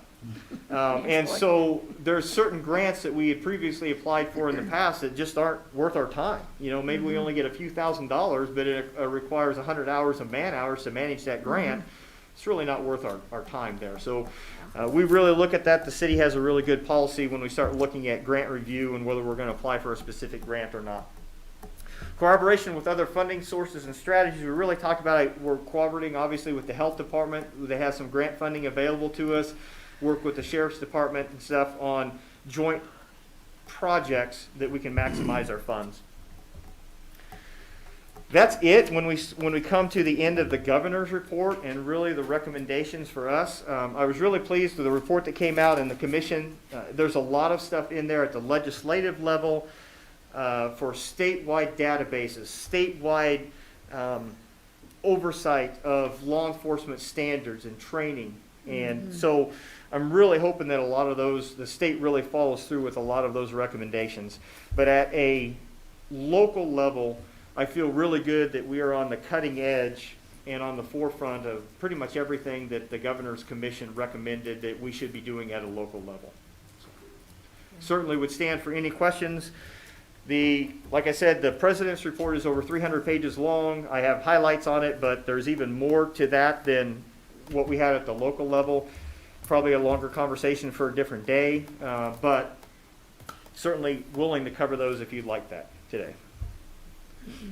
Thank you so much, Chief. It's really encouraging to see how far the department has already come, even prior to the release of this report. So thank you for your continued efforts at, crafting a culture that's really in service to the community. I had a question about that central database for disciplinary action. So you said that'll have to be tackled at the legislative level, which makes sense. Was there any discussion about I guess there's some barriers to that being effective when I look at our particular MOU with the FOP and the arduous nature of the grievance procedure. Sometimes, and I would caution to say often, police officers are allowed to resign instead of being terminated, which Right. allows them to hop to another department. Despite disciplinary actions that would preclude them from being hired again. Was there any discussion of how best to get around that, or is that just something that the council would be incumbent upon us to change in the FOP MOU? Yes, there were discussions around that. I don't know if you guys recall, I was blessed enough early in 2020, I sat on a subcommittee to recommend changes to the governor's commission on that this report came out on. And that subcommittee that I sat on was mostly made up of we were kind of the law enforcement wing of that. And so I got some input into the law enforcement side of arguments such as this.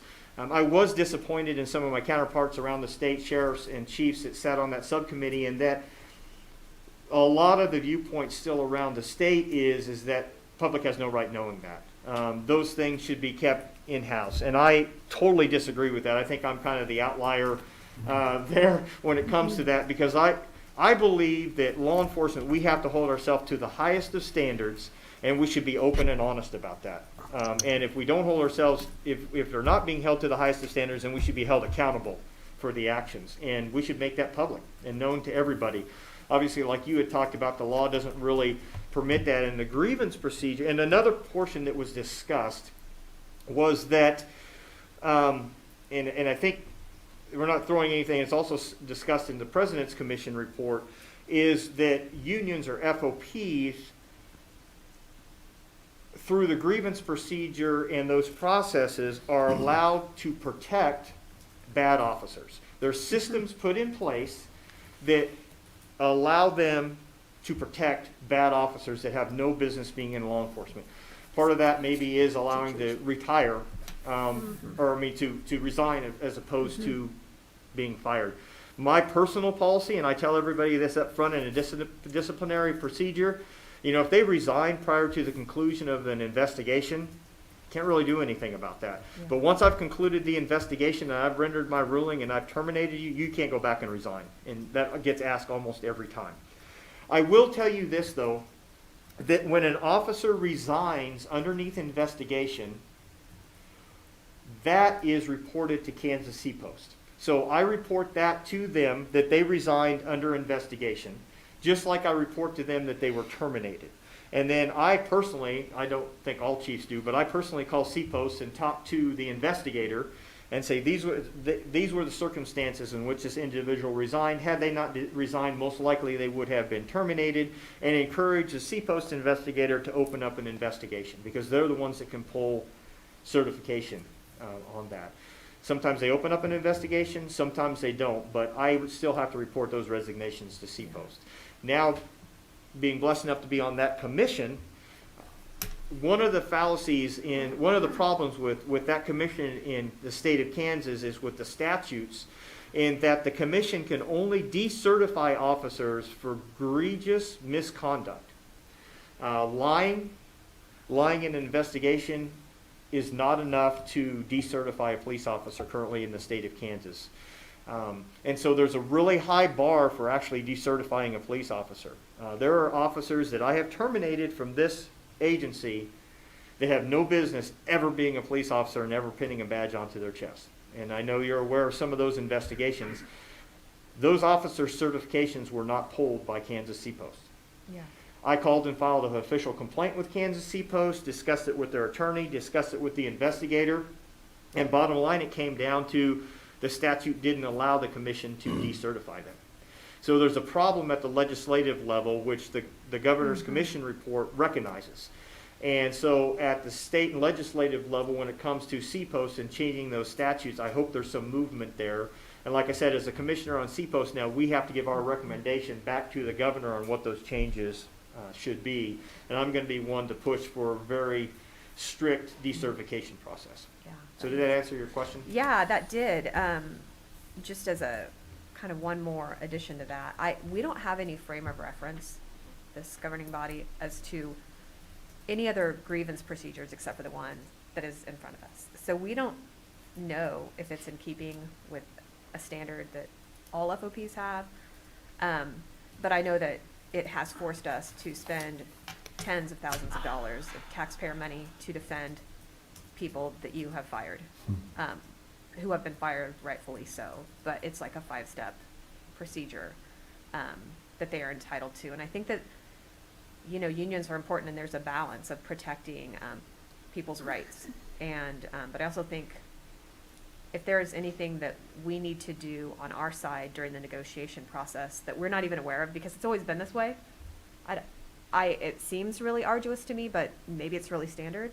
So if you have any pointers, any input, and how that might be balanced better between like the public's right and the officers' rights, I'd really be interested in hearing that when negotiations come up.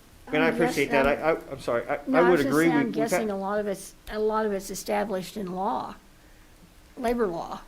As long as we are in PIRA, as long as we Yeah. recognize as a bargaining unit, some of Yeah. those things are established by law, and that includes arbitration. Yeah. Now, we don't have binding arbitration here, in that Yeah. whatever the arbitration's Nor ruling do we says want is to. only a recommendation that comes back before you all.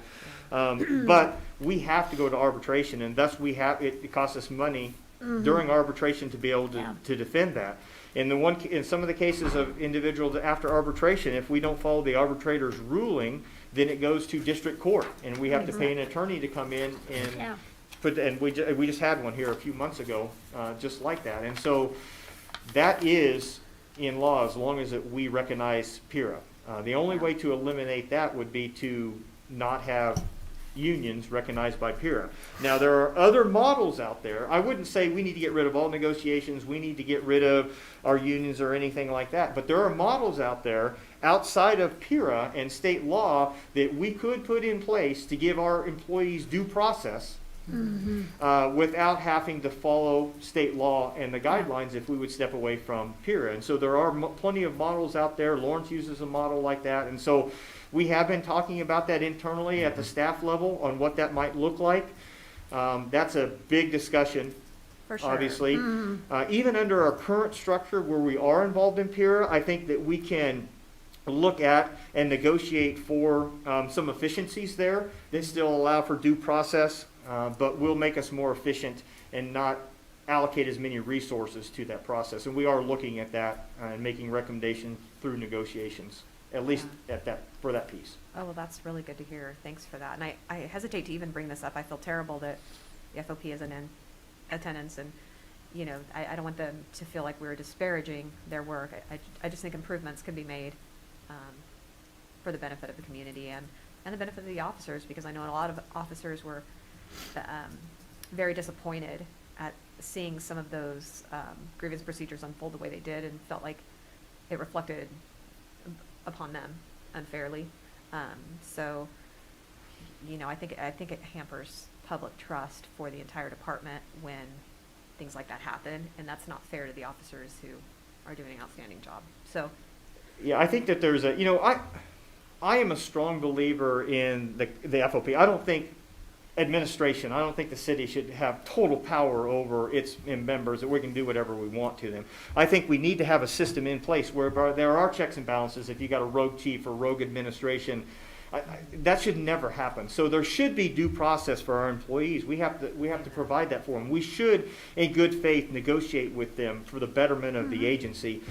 And that's assuming that administration and the FOP both have the same desire, and that's create the best police department possible for our community. But where we fight against that common goal is where it gets frustrating. And you're right, it does erode community trust. And a lot of those things we talked about in the commission's report about transparency, about what happened during that process. And if the public just sees, they know what the problem is, they don't know what happens behind closed doors when we negotiate that or where we talk about that, and the outcome is that these individuals are back being police officers in their community, again, that erodes public trust. And so that's the piece of the puzzle that I really think we need to focus on and try to solve that. Good luck. well, the only other question I had was on the Community Advisory Board. We have several advisory boards in the city: Airport Advisory Board, Tree Board, Planning Commission, Housing Commission, et cetera. And they all have a process whereby people have the opportunity to apply, and then they're appointed by the council and they have terms.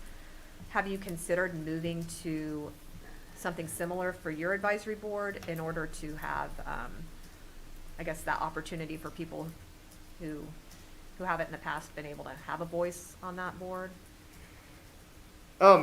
Yes, that's been talked about at our community advisory board. One of the things that was was mentioned, for example, we've opened that board up. We've had guest people come in and attend. We've invited other people. We've invited anybody from the community, if they have an interest in joining that board, to come sit in on a meeting and ask to join the board efficiently. It's not limited to any specific number.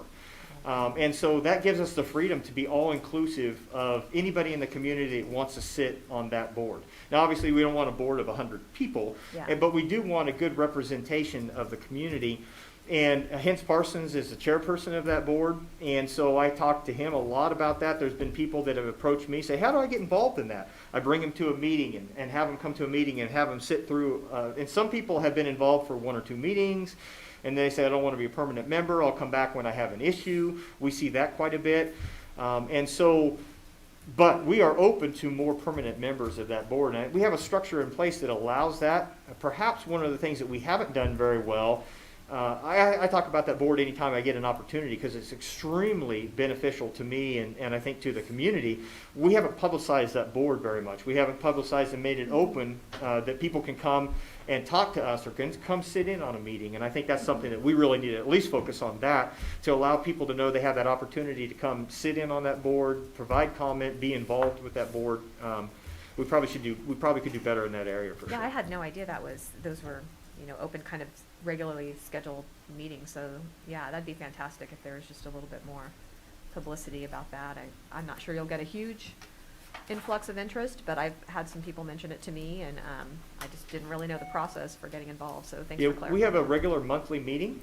And so if you guys get somebody who's interested in sitting on that board, please give their contact information and stuff to me, or have them get a hold of me. I'll invite them to a meeting. They can come sit in. We have that quite frequently, but like I said, usually people have a specific issue that they want to address. They come, they sit in on the board, we address their issue, and then they're on to the next thing. Very few people want to sit on a board like that on a permanent basis. But with that advisory board, they have insight into everything that we do in the department. Every policy, major policy, use of force policy, I bring before that board. Even our uniform color, I brought before that board. Our procedures, our use of force, our reporting, our hiring actions. We've had members of the board, we invite them to all our training sessions on use of force, on ethics and bias-based policing, and they come and they sit in on our training, and so they see what we're training our officers. They see how we're utilizing that, and so they really have that oversight and are involved in every facet of the department. So if members of the community want to be involved in that, want to know what's going on inside the agency, and want to be able to provide their input into those facets of the agency, we would welcome people to come and be involved in that. Fantastic. Thank you so much. The only time I'd advise against that is if they're enjoying some sort of lawsuit or pending litigation against the city and have a real axe to grind against us. And in those instances, I'd probably caution against that. And I think that's just common sense. But Yeah. That's a good point. Yes, sir. Yeah. I'd like to make a point, Mr. Chief. First of all, as you know, I was the state vice president of a union. I think peer is very important. I think if we have a disagreement within the contract, we need to sit down. If this is a part of the contract, you need to get it with the organization, whether it be SEIU or anything else. We need to sit down and see how we can make the contract better, whatever. I'm not against going against PARA. PARA is a good organization. We need PARA to make things whatever we need to make. But I think if it's a contract dispute, we need to settle that in negotiations and see how we can get better at it for both sides. So just want to make sure I get my point of view across. Sorry, I totally understand. I totally agree with you. I understand your point of view, and I totally agree with you. Even if we were outside of PIRA, I wouldn't recommend that we go without a negotiated contract. I would still say that we need to have a system in place to have a negotiated contract so we can work together towards our common goal. I think that's good, whether we're in PIRA or not, because I think that only makes us stronger as an organization. So I agree. Just want to make that comment. PIRA is a good organization. If we have a dispute inside the contract where the administration doesn't agree, then we need to settle that disagreement and come to a harmony together and get that settled. Yes, sir. Okay, thank you. Thanks, Steve. Have you collected enough of those plans, John? Thank you. Thank you so much for all your work. Yes, thank you. Yes, Yeah, thank you. Lots of information. I'm glad to hear that. That was a lot to take in, but so I guess just the summary of it is, at the report that the state put out, we're already meeting. Are there any objectives we're not meeting yet? No. We are in compliance with all the at the local level. Yeah. We're in compliance with all the recommendations given to us by the Governor's Commission for those items that are in our control. Okay. One item that I mentioned that's not really in our control is being open and transparent about all disciplinary actions. Yes. Unless there's legislative changes, that's not within our control. But we go to the limits that we're allowed to do by law, and so we are. And if the legislation changed to the central, we're prepared to be able to be compliant with any of those potential changes? Yeah, Do you we see any would. problems Yeah, with I would any be of all that? for that. Okay. Yes, ma'am. Yes, thank you very much. I appreciate everything that you do, and I'm really glad that we're kind of ahead of the ball on all of this. I know that you've started not, was it 2 years ago with the mental health officers and the response team. So we were already kind of anticipating that. So I really like that, and your force of use, and I'm just glad that as a community where we sit, we've already been working on a lot of this stuff. So thank you very much. Yes, ma'am. Thank you. Any other comments? Okay, thanks again, Chief. All right, next item, please. Item 8, report of city officials. Nancy, do you have anything? Nope. Okay, what about you, John? Nothing this morning. Steve? Just to say that we all, hopefully it's going to come down on the COVID. And like I always said, I've always think about people that I've known in this community that's passed away or very sick. One for knowing that Mr. Hooper knows that Cindy Flores is in the hospital. And I heard she's getting better, and all our prayers go to her and everybody else. This is a great community. We have a great, and I commend you, Chief, on what you're doing with our police department. We have a good fire chief, and I enjoy working for the city commission, working with the city commission, and we go on. That's all I have. Thank you. Thank you. What about you, Sarah? No, I do not have anything to report. Okay. I don't have much either. Just happy New Year, and thanks for all the staff and the work you're doing. It just seems like we've got a lot of exciting projects going on, even in the midst of a pandemic. So there's a lot to look forward to, especially with the vaccine rollout, and you can follow the progress of that on the Reno County Health Department's social media pages. So on to you. Thank you, Mayor. My apologies to Izzy. I think when I introduced him, I mentioned that he had a very extinguished career, and I know he didn't come to Hutch to get extinguished. Distinguished was the word I was looking for. My apologies. Yesterday, we held a meeting with Piper Sandler and their financial advisors, and we did discuss some of the pro forma on the atrium and what that looks like as far as our debt coverage and our ability to move forward with that, and what our expectations ought to be of the developer in that piece as well. I had a lot of questions, and I know Angela did too, as to what that looks like right now for other communities and borrowers that are involved in this. And the reality is there aren't too many people doing new startup hospitality projects, but there are quite a few in the hopper still that were prior, COVID prior. So they do exist, and they're having to retool a little bit on some of the ratios. The ratios are pretty burdensome on the private side, as you'd expect. Yeah. So there's definitely a need for private pledging on a piece of that that'll be more than if you were a conventional business owner going to a borrower or to a lender rather. So that's something that we're going to have to work through. But we are engaged in that, and we look forward to bringing the developer to the table to have some of those further discussions with those financial advisors and city staff. We will then bring it back to you all as to what some of the parameters ought to look like for that, to see how we can go forward. Also, we had discussed. I don't want to pin you down, Jeff, but where you think you might be in 90 days? We hope to have this next meeting in 3 weeks with the developer at the table. And I think what could add time to it, they knew that there was a business study done, a market study, but they also knew that it was prior COVID, and that study was also done with people that had prior knowledge of our market area, or they wanted to avoid conflicting roles in that. So that if you decided as a governing body to go out and seek a developer that might be outside the parameters of the current developer, we would be able to do that in a packaged form, something on the shelf that's ready to go.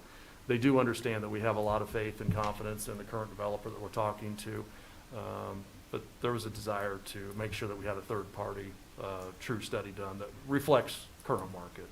So I don't know exactly how long that takes. They did indicate they have financial advisors in the hospitality business in-house at Piper, and it may be that we can get some of that done a little more quickly because of that. I don't yet know the time frame for that, but I wouldn't anticipate it to be, I wouldn't think it'd be more than, 3 or 4 months at the most. I really don't imagine that'd be the case. Can't be a lot of workload right now in that particular segment, I wouldn't think. Also, our discussion and our work session with the governing body on strategic planning. That is something that we put out to you guys in doodle poll form. And there were 4 dates in February. They're all Saturdays. And it's an approximate 6-hour commitment. February 27th does not work. But I do know that the 6th, 13th, and 20th works for 3 of you so far. I have not heard from the other 2. If you get a chance, respond to the doodle poll if you think. Well, the poll went to my junk mail, so I didn't receive it. Oh, okay. And okay. when I did finally see it in the junk mail, it was closed. It wouldn't let me I gotcha. vote on it. If you guys. I just saw it this weekend. So. Okay. So February 6th, 13th, and 20th are dates that look like they could work. And if you guys wanted to pitch that to me, I could then inform our consultant that. What are the dates? They're all Saturdays in Yeah. February, 6th, 13th, and 20th. I can do any of it. Yeah, I think I have that on this thing, but I'll respond back to her directly instead of the poll, I guess. Okay, I don't know. that works or great. Or you. But yeah, I for some reason it didn't come into my regular email. Oh, no problem. My apologies. Like where your emails and Linda's emails come in, it didn't go there. So Gotcha. Understood. that was my problem. All right. Well, if we can do that, then we can just, the only reason I ask, we can inform the consultant of what dates might work so they can start scheduling. The 6th is the only won't work for me. 6th won't work. Okay. Yes, other than that. Thank you, Steve. Yep. All right. So that leaves 2 dates, February 13th and 20th. We'll target those dates. Thank you all. That's all I have. I'll rest for questions. I got a question, Mr. Jeff. Yes, sir. I've been asked by citizens, when can the public go get, do you know, they can get the COVID shot? I mean, Spring, I heard. I don't know is the accurate and best answer. A spring is what I heard from Prairie Star, that will start, that they're hoping that by spring, they have a list of people and that they would start calling some of their patients and stuff that fall into the general public. In spring, they're hoping. I know a lot of our emergency responders have already received it. Right.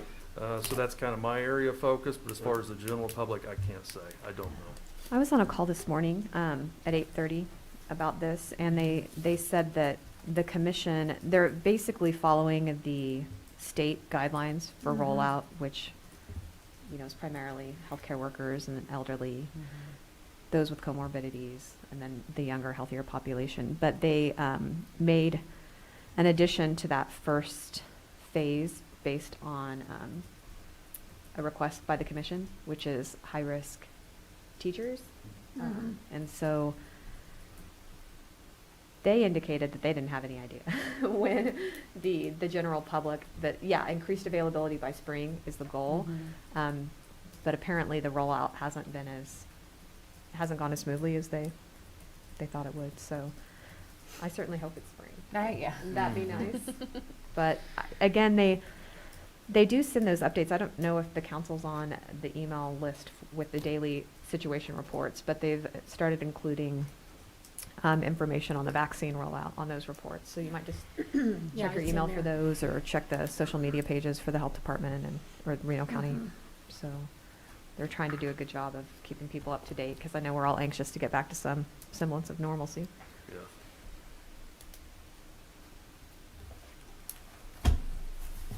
Okay. Are there any other questions for city manager, or is there a motion to adjourn? Motion to adjourn, please. Second. Okay, please call the roll. Dayline? Yes. Soldner? Yes. Bagwell? Yes. Garza? Yes. Pyrus Carvalho? Yes.